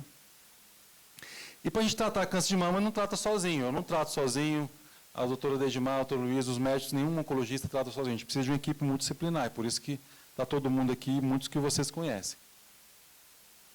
Então, a primeira coisa que a gente tem que, quando a gente analisa um câncer, é ver que tipo de câncer é. Então, aqui vocês viram que existe o lóbulo, existem os ductos. Então, o tipo mais comum do câncer de mama é esse aqui, chama carcinoma ductal, que quando vocês olharem, lembrar do exame de vocês, está assim, carcinoma ductal invasor, tá bom? Em segundo lugar, vem o carcinoma lobular. Então, esses são os dois mais comuns. O mais comum é o ductal, o segundo vem o lobular. Então, doutor, quais são os tipos de câncer de mama? Primeiro, é câncer ou não é? É carcinoma in situ ou carcinoma invasivo? Então, a primeira coisa. A segunda coisa, dentro dos carcinomas invasivos, qual é o mais comum? O carcinoma ductal. Em segundo lugar, carcinoma lobular. Então, só para vocês verem que não é a mesma coisa. Aqui é o carcinoma ductal e aqui é o carcinoma lobular. Uma coisa que eu chamo a atenção para vocês. O carcinoma lobular, ele é igual a um camaleão. Ele esconde no meio da glândula. E, normalmente, são aqueles casos onde as mulheres elas falam assim, doutor, aquele exame está errado, eu vou processar aquela clínica porque eu estou com aquela alteração aqui na mama, meu tumor já está grande e o médico deu que o meu exame é normal. E aí, muitas vezes, antes do paciente terminar, eu já falo, depende, se for um carcinoma lobular, realmente o médico não teria como saber por alguns exames. Então, aqui o carcinoma lobular, ele imita muito a glândula mamária. Então, muitas vezes, o diagnóstico ele só é feito numa fase mais tardia, que a paciente fala assim, doutor, não tem como, meu exame está normal, eu estou sentindo um nódulo aqui. Então, é essa que é a situação. O carcinoma ductal é aquele que, normalmente, forma esse padrão que a gente mais conhece, é essa área aqui formando essas estrias, tá? Então, essa é a principal diferença. Mas o que o paciente quer saber não é isso. Ele quer saber, doutor, qual que é o meu tumor? Luminal, HER2, triplo negativo, né? Não é isso que você sempre pergunta? Então, como é que a gente chega nessas conclusões? Aqui é uma fotografia do tumor, tá bom? Então, aqui a gente pegou, quem fez essas lâminas aqui para vocês foi o patologista lá do INGOR, e ele pega o tumor, ele pega aquele tanto de célula e faz uma lâmina, e ele coloca um reagente, que é escrito assim, receptor de estrogênio. E aí, pode ficar tudo branco, que é esse aqui, ou ele pode brilhar. Então, aqui a gente vê que essa paciente tem um receptor de progesterona negativo, e ela tem um receptor de estrogênio positivo. Aí, como é que ele sabe a porcentagem? Ele tem o trabalho de fazer uma amostragem de contar 100 células. E ver dessas 100 células, quantos por cento dessas células são positivos. 100% das células são positivas, receptor de estrogênio 100%. 10% positiva, receptor de 10%. Nenhuma positiva, negativo. Aqui é em relação ao HER2. Então, não corou nada, HER2 negativo. Aqui o KI67, a mesma coisa. O KI67 são as células que estão em multiplicação. Isso que significa KI67. A célula tumoral é uma célula em multiplicação. Quanto mais células ele corar e tiver em multiplicação, mais vai ficar pretinho. Então, ele é a mesma coisa, ele pega 100 células e conta. Ah, tem 60% das 100 células que ele separou, 60 estão coradas, então KI67 de 60.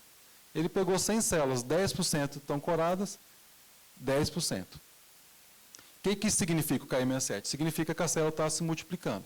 Em geral, tumores com KI67 mais baixo são tumores que têm uma taxa menor de proliferação. Tumores que têm um KI67 mais alto têm uma chance maior de proliferação. A quimioterapia age em células que têm muita proliferação ou pouca proliferação? Muita, né? É por isso que eu falo, ó, gente, provavelmente não vai ter indicação de quimioterapia porque o KI67 é 5%. Significa que vai tomar a quimioterapia, 95% das células vai passar como se nada tivesse acontecendo, só 5%. É diferente daquelas que têm 60%, 80%. Então, isso a gente analisa. Agora, como que a gente depende do patologista? Né? O patologista é que tem que dar essa informação para a gente. Então, a gente precisa que esteja... E é por isso que o patologista fala, ele vai dar a informação, mas ele precisa que vocês façam biópsia no local correto, que quando o material chega, que chega o material lá guardado no formol, né? Que o material, você recebeu o material hoje, que entrega o material no mesmo dia, que não deixa para entregar na segunda, na terça. Então, isso tudo pode atrapalhar a avaliação dele. Aqui, ó, receptor hormonal negativo, tá vendo? Receptor de estrogênio negativo. Então, esse é um receptor... Aqui, tá vendo? Ó, tudo negativo. Progesterona negativa, HER2 negativo. Como é que chama esse tipo de tumor? Triplo negativo. Então, 3 coisas negativas. HER2, progesterona e estrogênio. Triplo negativo. Esse tumor aqui, o KI67 pretinho, você acha que é um tumor que responde bem à quimioterapia ou não? Responde, porque é um tumor que tem muita proliferação, muito proliferativo. Então, isso tudo que eu estou mostrando para vocês é um triplo negativo. São tumores receptor de estrogênio, progesterona HER2 negativo, KI67 alto. Isso normalmente é o que a gente encontra nos tumores triplo negativos. Então, no laudo, quando vem de vocês, olha lá, paciente, 33 anos, carcinoma mamário invasor, vocês já sabem agora o que significa? Tipo histológico, ductal, já sabem? Qual o outro mais comum? Lobular, não é isso? Agora que todo mundo pergunta, doutor, o que é grau?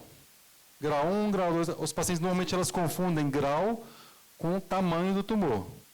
Ah, doutor, meu tumor é grau 1 ou grau 2? Grau é uma coisa, estadiamento é outro. Grau é isso aqui. Grau é eu olhar a célula e o patologista ele sabe como é que é a célula normal. E aí ele vai comparar. A célula está muito parecida com a célula normal, grau 1. A célula está totalmente diferente, nem parece que é uma mama, parece que é um músculo. Aí chama de grau 3. Quando está no meio do caminho é grau 2. Então isso que é grau. Grau 1, então em geral são tumores que são muito parecidos com a glândula mamária. Grau 3, muito diferentes, grau 2 no meio. A maioria das pacientes são grau 2. Não, o grau não é tratar, o grau é a informação que ele passa para mim. Igual, eu já conversei com muitas de vocês. Às vezes, nem toda paciente tem acesso a um cotype. Aí está lá, o tumor de 1,8, grau 3, e um KI67 alto, a chance dessa paciente ter um tumor que precisa de quimioterapia é maior do que uma paciente que tem um grau 1, um KI67 baixo. Vocês não concordam?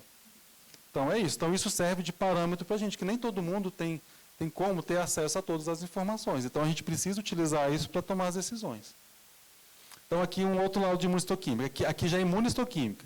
Receptor de estrogênio negativo, vocês já sabem agora identificar, não sabe? Progesterona, HER2, KI67. Pronto. Querem o carimbo agora? Vocês já podem já... Agora vocês já sabem identificar a imunistoquímica e o primeiro laudo, não sabem? Então, vamos lá. E aí a gente, então, agrupa essas informações, né, aqui, e a gente forma os tipos de tumor. Então, aqui, aquilo que a doutora Dedimar falou, às vezes nem tudo é tão fácil quanto a gente imagina. Às vezes faz uma biópsia, aqui é um tumor, e aqui, veja como ele é diferente. Às vezes tem áreas que são uma cruz, tem áreas que são 3 cruzes. E quando o patologista ele olha a lâmina toda, ele vê que está diferente. Então, às vezes, fala assim, eu detesto aquele laboratório, porque ele deu que o meu tumor era 1%, e quando eu fiz a cirurgia, deu que era 100%. Aquele laboratório está errado.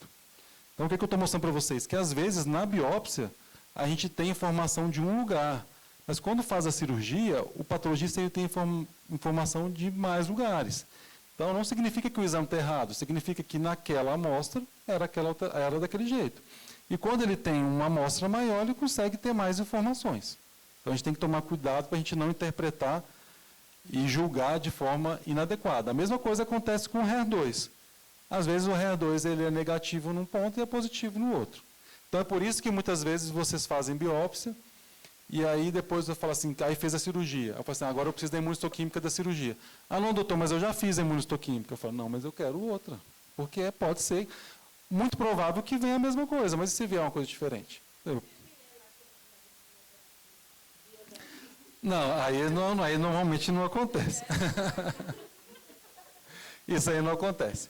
Então, em relação ao HER2, que às vezes o paciente fala, doutor, por que eu preciso de FISH? Porque às vezes a gente não tem certeza se o HER2 é positivo, que fica aqui em cima que chama FISH. Tá? Às vezes a gente sabe que é positivo, que chama 3 cruzes, às vezes a gente sabe que é negativo.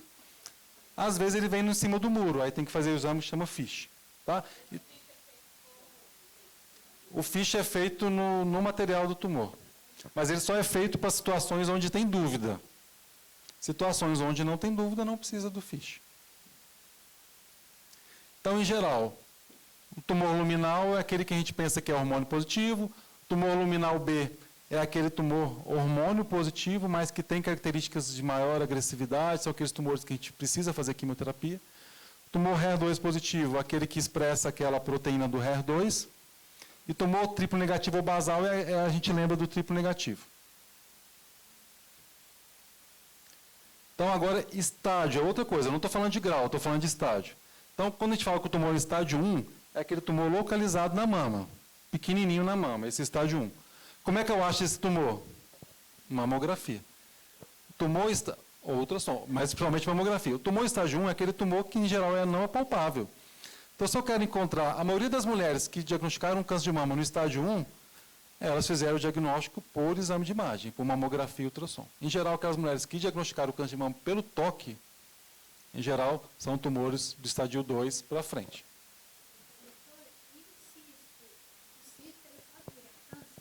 Em geral, não. Luiz, quer falar? Em geral, os tumores eles são sólidos. Tá? Em geral, existem alguns tumores císticos, mas não é o mais comum.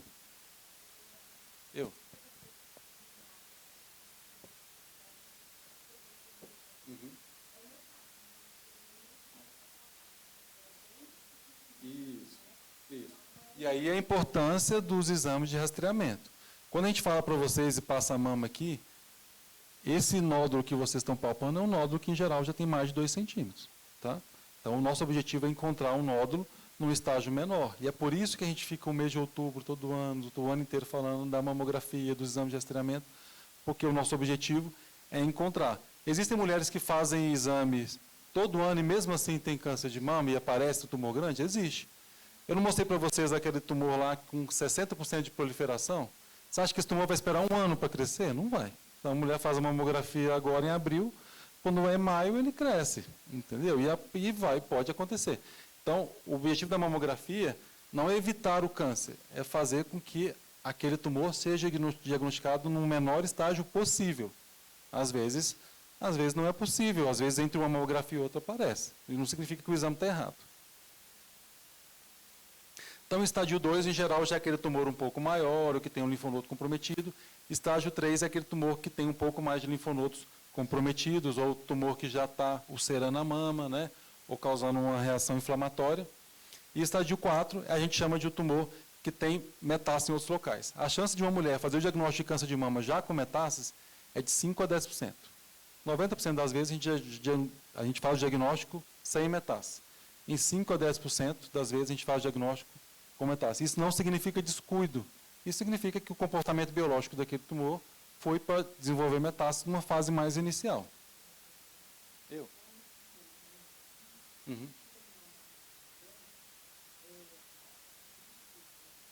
Não, quando a gente fala tumor in situ, é um tumor que ele passou longe dos vasos sanguíneos.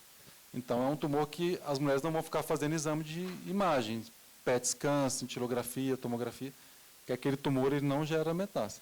Às vezes, o tratamento ele é muito parecido com um tumor invasivo, mas é um tumor que ele ainda não passou por uma barreira que o nosso organismo tem Então, com isso, é um tumor que não envia metástase, tá bom?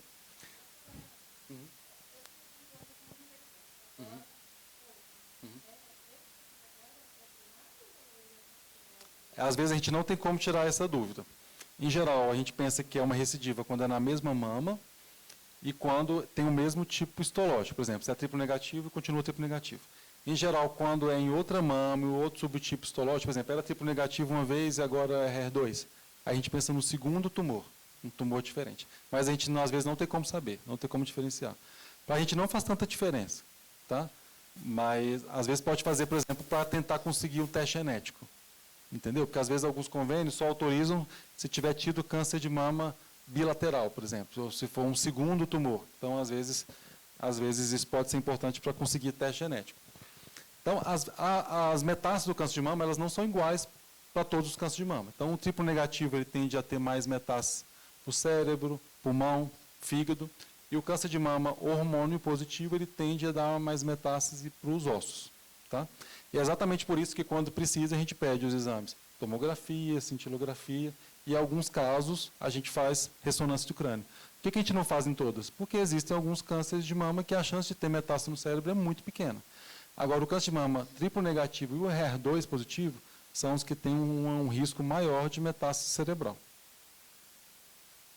Então, aqui, para quem não conhece, isso aqui é um PET-CT. Eu não tenho nada contra o PET. Eu só gostaria que vocês entendessem que o PET não substitui os exames convencionais. Tá? Seria muito mais fácil cada um fazer um PET por ano, não é? Ao invés de fazer mamografia, ultrassom e tal. Mas o PET, ele depende de existir algo, um nódulo, alguma coisa, para ele poder captar. Tem pacientes aqui, e vocês às vezes podem se identificar, que estava com tumor, está lá, palpável, vendo, faz um PET e não mostra nada. Entendeu? Então, ou às vezes, muitas vezes vocês também não lembram, às vezes tem um tumor na mama, faz a ressonância, ultrassom, não tem nada. E na hora que vai para a cirurgia, tem comprometimento do linfonodo, não é isso? Então, assim, os exames, eles são falhos. Os exames, eles têm um limite de identificação. O PET scan é a mesma coisa. O PET ele não consegue identificar alterações mínimas, microscópicas. Então, quando a gente não pede um PET, não é porque eu estou com dó do IPASGO, nem com dó da Unimed. É porque aquele exame ele não tem indicação. Muitas vezes vai ter indicação, que é quando você tem uma alteração, por exemplo, um nódulo no pulmão que não existia, ou um nódulo que cresceu, ou aí sim eu vou pedir o PET. Às vezes tem paciente que eu peço o PET sempre. Por quê? Porque é muito mais fácil para mim, por exemplo, uma paciente que tem várias metástases nos ossos, por exemplo. É muito mais fácil eu comparar um PET com o outro do que comparar um PET com uma cintilografia. Entendeu? Mas só para vocês entenderem que nem todo mundo precisa de PET. Tem situações específicas. E eu acho que o principal é confiar na equipe que está cuidando, que quando for indicado, vai solicitar. Não significa que o médico ou que a equipe não está oferecendo para vocês o que tem de melhor. Muito pelo contrário. O que tiver de melhor a gente vai oferecer. O que a gente não quer é que vocês fiquem com a falsa ideia. Ah, terminei o tratamento e vou fazer um PET. Aí faz um PET, está negativo. Aí coloca para todo mundo, estou curada que eu fiz um PET. Esse exame não vai te dar essa informação. Entendeu? Você vai gastar dinheiro, vai fazer, vai ficar com a falsa ideia do exame e que não é para aquilo que serve, tá bom? Então, aqui algumas situações. Aqui, tá vendo? Então, tem situações que o PET mostra comprometimento ósseo. E, às vezes, o PET mostra aqui comprometimento do fígado. Então, o PET ele ajuda nessas situações. Então, a maioria das pacientes com câncer de mama diagnostica a doença aqui no estágio 2 ou 3. Tá? Cerca de 5% diagnostica aqui no estágio 4, que é o que eu falei com vocês. E aqui no estado de Goiás não é muito diferente. Cerca de 4% aqui no estágio 4, a maioria estágio 2 e 3.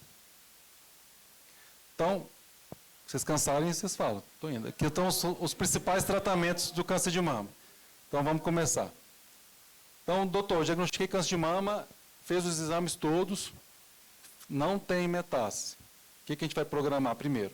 Começa com quimioterapia ou começa com cirurgia, não é isso? Então, a gente vai discutir isso de forma multidisciplinar. Em alguns casos, a gente vai optar por iniciar com a cirurgia. Existem vários tipos de cirurgia. Quando a gente chama de cirurgia conservadora, é a cirurgia que o mastologista ele vai tirar um pedaço, um quadrante da mama. Tá? quando a gente fala, e muitas vezes o mastologista ele pode conversar com o paciente, vamos aproveitar que já vai fazer a cirurgia e vamos fazer uma mamoplastia, que significa uma forma de reconstrução da mama. Às vezes, isso não é possível, ele tem que fazer uma mastectomia. Só que nessa mesma mastectomia, o paciente pode optar por fazer a reconstrução e colocar um implante ou um expansor, né, como muitos de vocês conhecem. E também pode aproveitar e colocar prótese de silicone. Às vezes, colocar prótese de silicone no primeiro momento, às vezes coloca o expansor, e em seguida coloca a prótese de silicone. Isso tudo é conversado entre o paciente, o mastologista e muitas vezes o cirurgião. E foi para a cirurgia e falou, doutor, ele vai colocar uma sementinha, alguma coisa que lá na hora da cirurgia vai captar. Isso chama sentinela. O sentinela ele pode ser um corante, que é o que fica azul na mama de vocês, né? Que esse corante ele vai migrar lá para a axila e o cirurgião na hora ele vai saber. Ou ele pode também colocar a substância radioativa. Idealmente, pode fazer as duas coisas, usar o corante e colocar a substância radioativa. Que a gente chama de dupla marcação. Aí, na hora da cirurgia, o mastologista ele vai saber qual que é o linfonodo sentinela. Porque olhando visualmente, não tem como saber qual que é. Ele tem que ter um exame que mostra isso. Então, o que mostra isso é essa marcação, que é o que fica azul na mama, que às vezes a mulher opera e fica uma mancha azul, parecendo um hematoma. E, então, essa sementezinha radioativa, que é aquela que fala, que coloca nas vésperas da cirurgia, e isso aqui é a semente para o sentinela. Essa semente não é a mesma marcação. Porque, às vezes, a paciente que começa com a quimioterapia, a gente coloca uma sementinha. Não é a mesma coisa. Tá? Essa sementinha que coloca antes, ela é preparada para ficar mais tempo. Tá? E essa outra sementinha é uma sementinha que o objetivo dela é basicamente criar uma sonda. Essa é diferente. Uma é para marcar no local, ela não migra. A outra o traçador já migra para o sentinela. Tá bom? É diferente. Aí aqui na hora da cirurgia, o cirurgião vê. Por que é importante a gente não tirar todos os linfonodos? Porque os linfonodos eles são a proteção do braço em relação ao inchaço, o linfedema. Há um linfedema lá. Quanto mais gânglios tiro, maior o risco de linfedema. As mulheres que trataram mais antigamente, elas têm uma chance maior de terem feito cirurgias mais radicais. Por exemplo, mastectomia, esvaziamento axilar. Com as técnicas mais modernas, a gente já consegue fazer tratamentos que são menos agressivos. Aí outra paciente fala, doutor, o que é radioterapia? Radioterapia, ela age como uma radiação ionizante. Tá? A paciente, o médico ele vai planejar o tratamento para aquela área tumoral receber uma dose e essa dose ser capaz de eliminar as células que existem naquele local. Tá?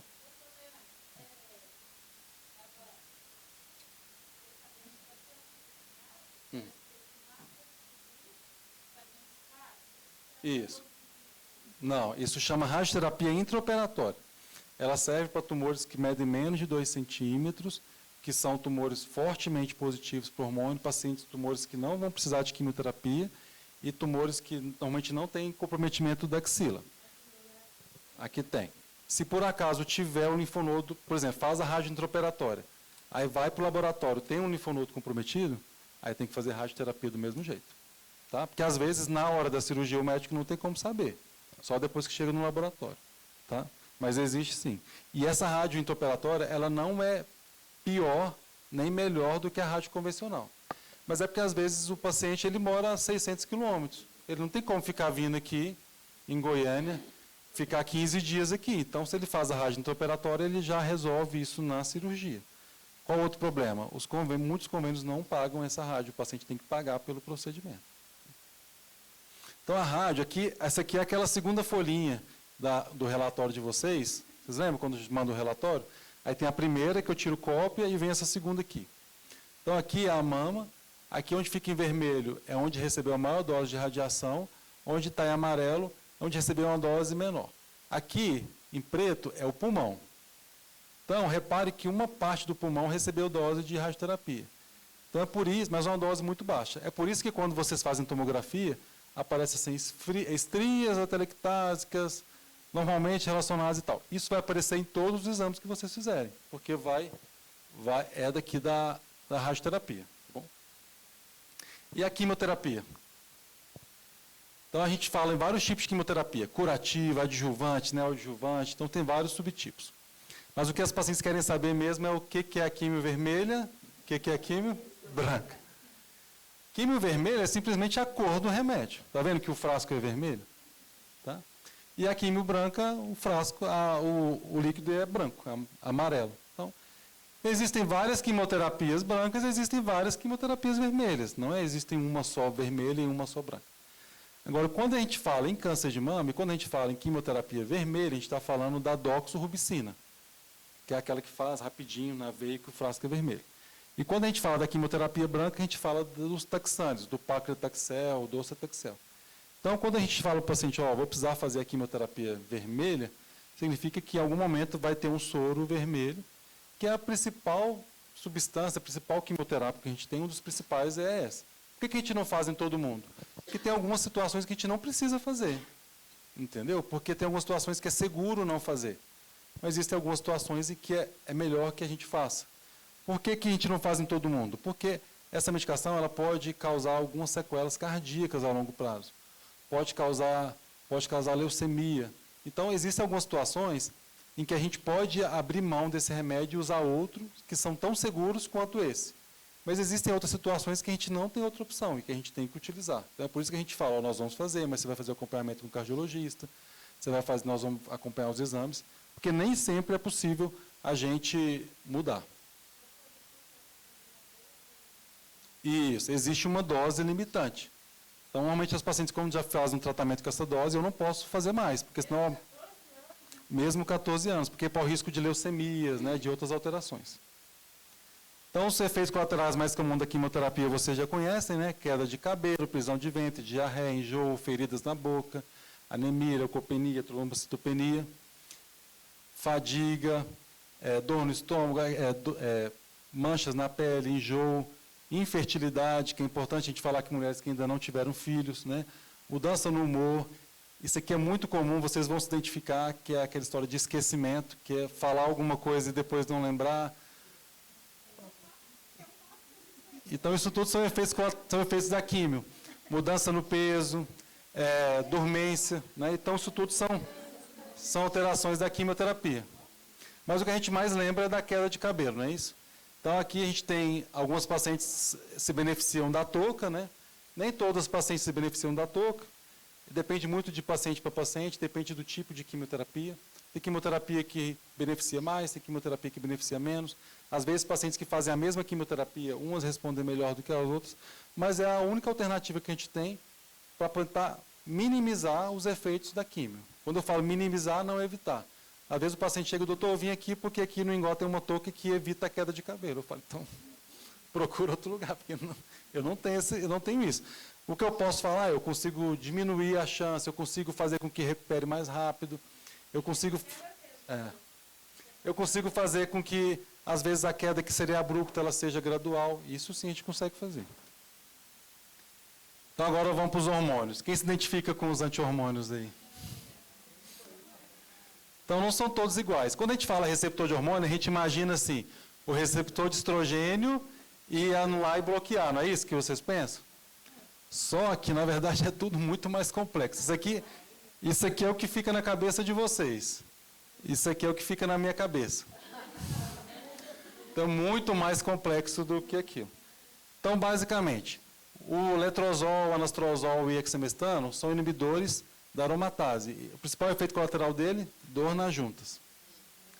Não é o único. Dor nas juntas, ressecamento vaginal, infecção urinária de repetição, tá? Esse é o efeito mais comum. E agora aqui está todo mundo usando esse próximo aqui, ó, tamoxifeno.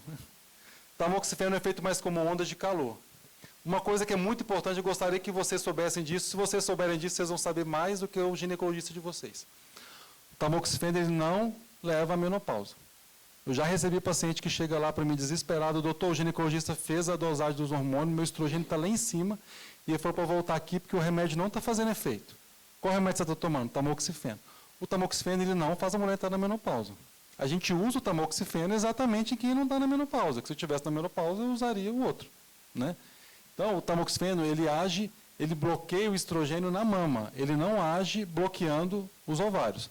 Às vezes ele faz o contrário, ele pode estimular o endométrio, causar o espessamento, pode causar cisto, né, no ovário. Então, o tamoxifeno ele não faz a mulher entrar na menopausa. Então, se você, mulher, está tomando tamoxifeno e fizer a dosagem do hormônio, pode ser que ele venha alto. Isso não significa que o remédio não está fazendo efeito. Então, o tamoxifeno a gente preocupa então mais com a parte do útero. E em relação aos receptores, o inibidor de aromatase, letrozol, anastrozol, oximestano, a gente preocupa mais com o osso, que é aquela paciente que a gente fica vendo densitometria, fala tem que tomar o cálcio com a vitamina, às vezes tem que tomar o Prolia, o Zometa, não é isso? Isso tudo por efeito do medicamento. Só que a gente já evoluiu, existem outros remédios, existem agora as medicações mais inteligentes, tem o trastuzumab, que é o Herceptin, que vocês conhecem. Eu já falei com vocês do filme, não é isso? Uma Chance para Viver, do Dr. Denis Slemon, que é da descoberta do trastuzumab. Aqui, no último congresso europeu, esse aqui é o Dr. Denis Slemon, que é o do filme, que foi o médico pesquisador que descobriu o trastuzumab, descobriu o Herceptin. Então, Uma Chance para Viver, um filme. Acha no YouTube. Ele fala da descoberta da molécula do trastuzumab, do Herceptin. Tá? Deve ter. E aqui, o que a gente fala, outro exemplo da imunoterapia. Ah, doutor, eu faço imunoterapia? Imunoterapia é um tratamento muito específico. A doutora Dedimar falou que todo momento a gente produz células cancerígenas, não é isso? A célula cancerígena, ela cria uma defesa, um escudo, e não deixa o nosso sistema imunológico atacar essas células. A imunoterapia, ela age tirando esse escudo dessa célula, fazendo com que o nosso próprio organismo vá lá e ataque essas células. Tá? Então, é assim que age a célula tumoral, ela fica camuflada. Então, a imunoterapia, ela vai lá e tira a máscara daquela célula e faz com que a imunoterapia age. Isso que é imunoterapia.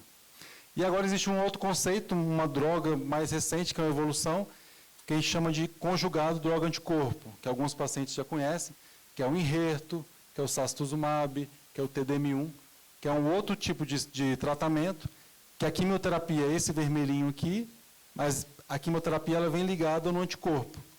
Então, essa molécula chega na célula, a célula recebe esse remédio, age na quimioterapia e age ao redor.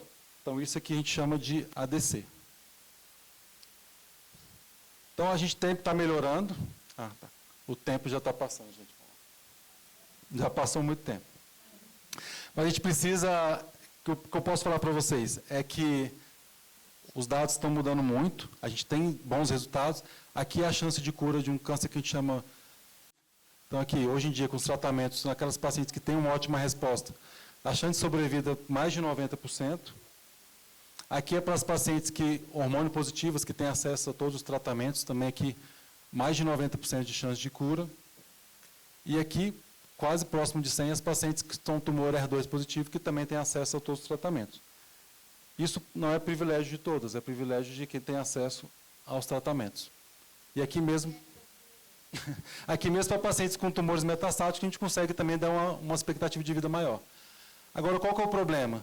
A gente consegue ver que nem todas as pacientes têm acesso a isso. Aqui, 50% das pacientes com câncer de mama, elas demoram mais de 60 dias para poder receber o primeiro tratamento. Aqui, no estado de Goiás, em laranja, é o tempo que demora para a paciente entre a biópsia e o primeiro tratamento. Mais de 60 dias. Tá? Então, a gente precisa dar informações para vocês e mostrar para vocês que a gente tem que lutar para que todo mundo tenha acesso e tenha acesso aos tratamentos que vocês têm. Esse aqui são pacientes que fizeram radioterapia de cabeça e pescoço. Esse aqui são mucosídeos um pouco grandes. As quimioterapias de pacientes de mama, elas são um pouquinho menores, ficam parecendo aftas mesmo, tá? Menores. Não, é o de baixo, esse. E qual a outra efeito colateral que a gente tem também? Que é a candidíase, tá? Ocorre muita candidíase, que eu falo com o paciente, que às vezes é uma sequência. A imunidade abaixa, a boca fica seca, Aí, muitas vezes, começa já a candidíase, tá? E como que a gente trata a candidíase? A gente trata a candidíase com a canistatina, tá? Às vezes, muitas vezes, por vocês nem passam por mim. Às vezes, foi aquela correria, né? Acabam passando pelas enfermeiras, né? Porque é às vezes, a quimioterapia é de 14 dias, ou de 7, né, Leandro? É muito rápido. Aí, como que a gente trata a candidíase? Com a anistatina, tá? Fazer o bochecho, engolir. Muitas vezes eu oriento os pacientes direitinho como que é feito, tá? Vou de novo. A xerostomia. A xerostomia também é bem comum nos pacientes que fazem, né, quimioterapia. Por quê? Porque quimioterapia é uma droga. Então, a gente tem que ir, né, tratar também, hidratar. Eu tomava 2 litros de água. Tem que tomar mais água ainda durante a quimioterapia, tá? Alteração do paladar, às vezes a gente tem alteração do paladar também durante o tratamento, mas tudo isso volta ao normal, tá? Terminou a quimio, volta ao normal, tá? Às vezes fala, doutora, eu estou tomando a água, até a água está com gosto metálico, alguma coisa assim, tá? E a gente, durante o tratamento, a gente pode fazer alguma coisa e é sempre bom também a gente, deixa eu voltar, às vezes fazer uma consulta com a nutricionista, que às vezes vai ajudar bastante também, tá, gente? Então, e a prevenção? O que nós vamos fazer durante esse tratamento? A gente pode prevenir todos esses sintomas. Então, o que eu sempre falo, não ficar esperando, porque muitas vezes também não acontece com vocês, todas as reações. Tem pacientes que passam super bem, tá? Que não tem nada, os efeitos colaterais são bem poucos, tá? Então, o que a gente vai fazer? Uma higiene, né, rigorosa, continuar do mesmo jeito, tá? E aí, hidratação, tá? O uso de enxaguante bucal, de pastas apropriadas. Até o Leandro fala assim para mim, passa aquela pasta que você passa, que parece que ajuda. Existem algumas pastas hoje que não tem o sabão da pasta de dente, tá? Que é o lauril sulfato de sódio. Então, assim, não tem aquele sabão. Ela parece que vocês passam bem melhor durante o tratamento com ela, tá? Fica assim mais leve, tá? O tratamento. Então, os efeitos colaterais bucais são comuns nos pacientes oncológicos, né? Mas com os cuidados adequados a gente pode amenizar tudo isso, tá? E ter um suporte também, que é o que a gente tenta fazer lá no INGOL para que vocês possam passar melhor pelo tratamento. Opa! Eu não falei daqui, né? A outra coisa que eu não falei. Então, lá também, se tiver alguma ferida grande que está demorando a cicatrizar, alguma coisa, a gente pode fazer a laser terapia, tá? Que é um procedimento muito rápido que a gente consegue fazer lá no INGOL também, tá? E a gente faz para poder ajudar vocês durante o tratamento oncológico. Opa, tá voltando, né, gente? Aí. Aqui. Então, aí fica aquelas perguntas. Doutora, eu posso fazer restauração? O que eu posso fazer durante o tratamento oncológico? Eu pus aqui para vocês poderem ter uma noção, tá? Eu estava em pleno tratamento odontológico, fazendo implante, fazendo reabilitação, essas coisas. Olha, o que eu oriento vocês, quando a gente está em pleno tratamento oncológico, eu acho que não é bom mesmo realmente fazer muitos procedimentos, só se forem necessários. Digamos, eu estava tratando o canal, preciso de terminar esse canal, tá? Eu estava fazendo umas restaurações. Se conseguir terminar antes de começar, tudo bem, mas se não conseguiu, prioridade que a gente tem que ter com o tratamento oncológico mesmo, tá? Não, depois da quimioterapia você pode fazer. Aí você vai conversar com o doutor Leandro falar assim, não, tá tudo bem, sua imunidade está boa, você pode fazer. 1 mês, 2 meses depois, sem problema nenhum, tá? Pode fazer restauração, limpeza. Doutora, eu posso fazer limpeza durante o tratamento oncológico? Pode. Quando que a gente faz a limpeza? A gente sempre faz a limpeza sempre próxima da outra quimioterapia. Digamos assim, a minha quimioterapia é de 14 em 14 dias. Eu estou com muito tártaro, não deu tempo de eu começar e eu preciso fazer essa limpeza. Então, eu vou fazer limpeza próxima da outra quimioterapia. Por quê? Porque a minha imunidade já subiu e eu estou bem, tá? Mas eu posso... São só 6 ciclos. Eu acho que se forem 6 ciclos, assim, sabe, forem rápidos, eu acho que dá para esperar. Às vezes a gente pode... Às vezes vai lá, a gente dá uma olhada, tá? Porque a gente fica com medo de sangramento, essas coisas, mas que não tem muito. Dependendo do jeito que a gente faz a limpeza, a gente não tem muito problema, tá? Então, por exemplo, um canal. A gente teve uma paciente só lá no Ingol uma vez que ela fez a primeira quimioterapia, o rosto inchou. Mas por quê? Porque ela já estava com aquela infecção, tá? A gente já tinha um dente necrosado. Então, ela precisou de fazer o canal, tem que fazer. Mas, assim, foi uma em monte, né? Então, a gente vê que o índice é muito baixo, tá? Fazer a limpeza. Pode fazer limpeza? Pode fazer limpeza. Ah, porque estou agoniada, eu preciso fazer a limpeza. Sempre próxima da próxima quimioterapia, tá? Para a gente poder fazer. Extrações de dente. É o que a gente tenta evitar, tá? Extração, implantes também a gente não pode fazer, tá? Eu penso assim, se tudo que vocês não fizeram antes, aí vocês querem fazer durante, depois, aí fica mais complicado. Acho que aí a gente tem que avaliar para ver direitinho para a gente não fazer nenhuma extração e não implante, tá? Principalmente se vocês estiverem usando os bifosfanatos. Então, a gente faz essa orientação para vocês não fazerem nenhum desse tipo de procedimentos, tá? Aparelho ortodôntico é uma coisa também que fica bem assim, eu estou usando aparelho, eu tenho que tirar o aparelho? Eu acho que tem que conversar com o ortodontista também, tá? Às vezes está em pleno tratamento, tal, mas aqueles brackets podem ferir a boca, alguma coisa assim, a gente pode avaliar também se tira ou não tira esse aparelho para fazer o tratamento, tá? Tem alguém que quer perguntar mais alguma coisa com relação aqui? Não? Então, tá bom. Foi para frente. Então, é isso, gente. Pessoal, a Milene trouxe para a gente um kitzinho de escova, né, Milene? Me lembra aí, tá? Para vocês aí de brinde.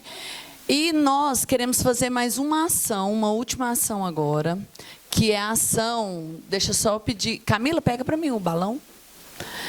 A ação é o seguinte, nós lá do Ingol, nós temos, até foi a doutora Kathleen que nos deu essa ideia de emanar energias positivas. Então, a nossa maneira de emanar energias positivas é soltar ao vento. Soltar a vento nós temos um balão, que ele é a gás, cada um vai escrever um recadinho nesse balão, um desejo, é isso, nesse balão, a gente vai entregar para vocês agora. E depois, quando todos nós descermos, lá no estacionamento, nós vamos soltar esse balão. Ou seja, é um desejo que voe, que encontre o universo, que encontre outras pessoas, que seja maior que nós, certo? Então, a gente vai fazer isso com vocês. Gente, tem outra coisa que eu queria falar com vocês. Como o doutor Leandro até citou, nós temos uma equipe multidisciplinar, certo? Por favor, Edna. A Edna é a nossa nutricionista. Nós temos as enfermeiras, as meninas estão ali quietinhas. Laís, cadê vem aqui, por favor, Rosane. Concierge, cadê a nossa concierge, Renata? Ninguém conhece, né, gente? Acho que a Renata é que o pessoal menos conhece. A Vanessa, nossa psicóloga. A Milene, que foi a nossa palestrante, a nossa farmacêutica clínica. Quem mais, gente? Me lembra? Fernanda, chamei. Cadê o pessoal? Acende aí, Fer, que alguém passou aí e apagou. Aí, cadê a Ana? A Ana está aqui. A Ana, certo? Doutora, agora com a sua equipe, por favor. Vamos lá. Esse time aqui maravilhoso, que ama vocês, dedica todos os dias, horas e horas, né, para distribuir conhecimento, carinho, amor, energia, de muita cura, né, e muita luz. Vai entregar para vocês os balões, onde vocês vão escrever os pedidos de vocês. Nós vamos soltar para o universo todas nós juntas, tá bom? Todas lindas lá. Só tem um lindo aqui hoje, né? Essa é tudo cheio de linda, tá? Tem outro lindo lá. Espera aí. Podem distribuir, gente. Vamos lá. Gente, eu queria só, acho que até um depoimento, né? Eu acho que todo mundo aqui queria falar isso.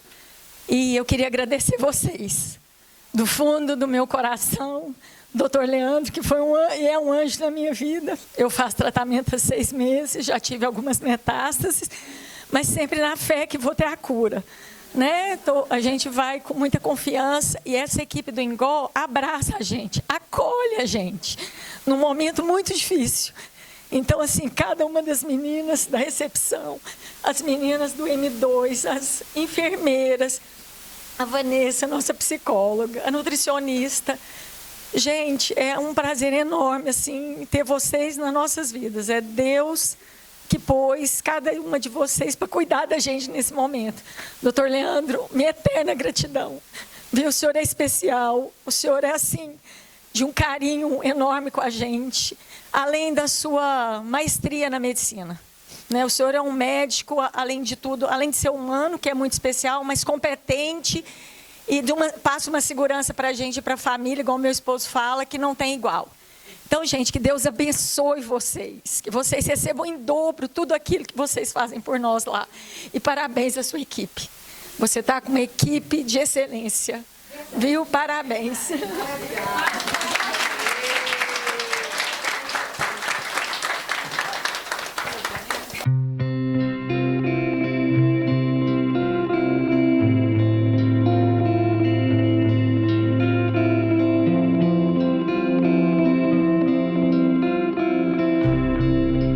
Vamos escrever, vamos nos unir lá embaixo na recepção. Nós vamos sair juntas e soltar os nossos balões juntas. Lá embaixo eu vou contar até 3. 1, 2, 3 e a gente solta o balão. Vamos lá.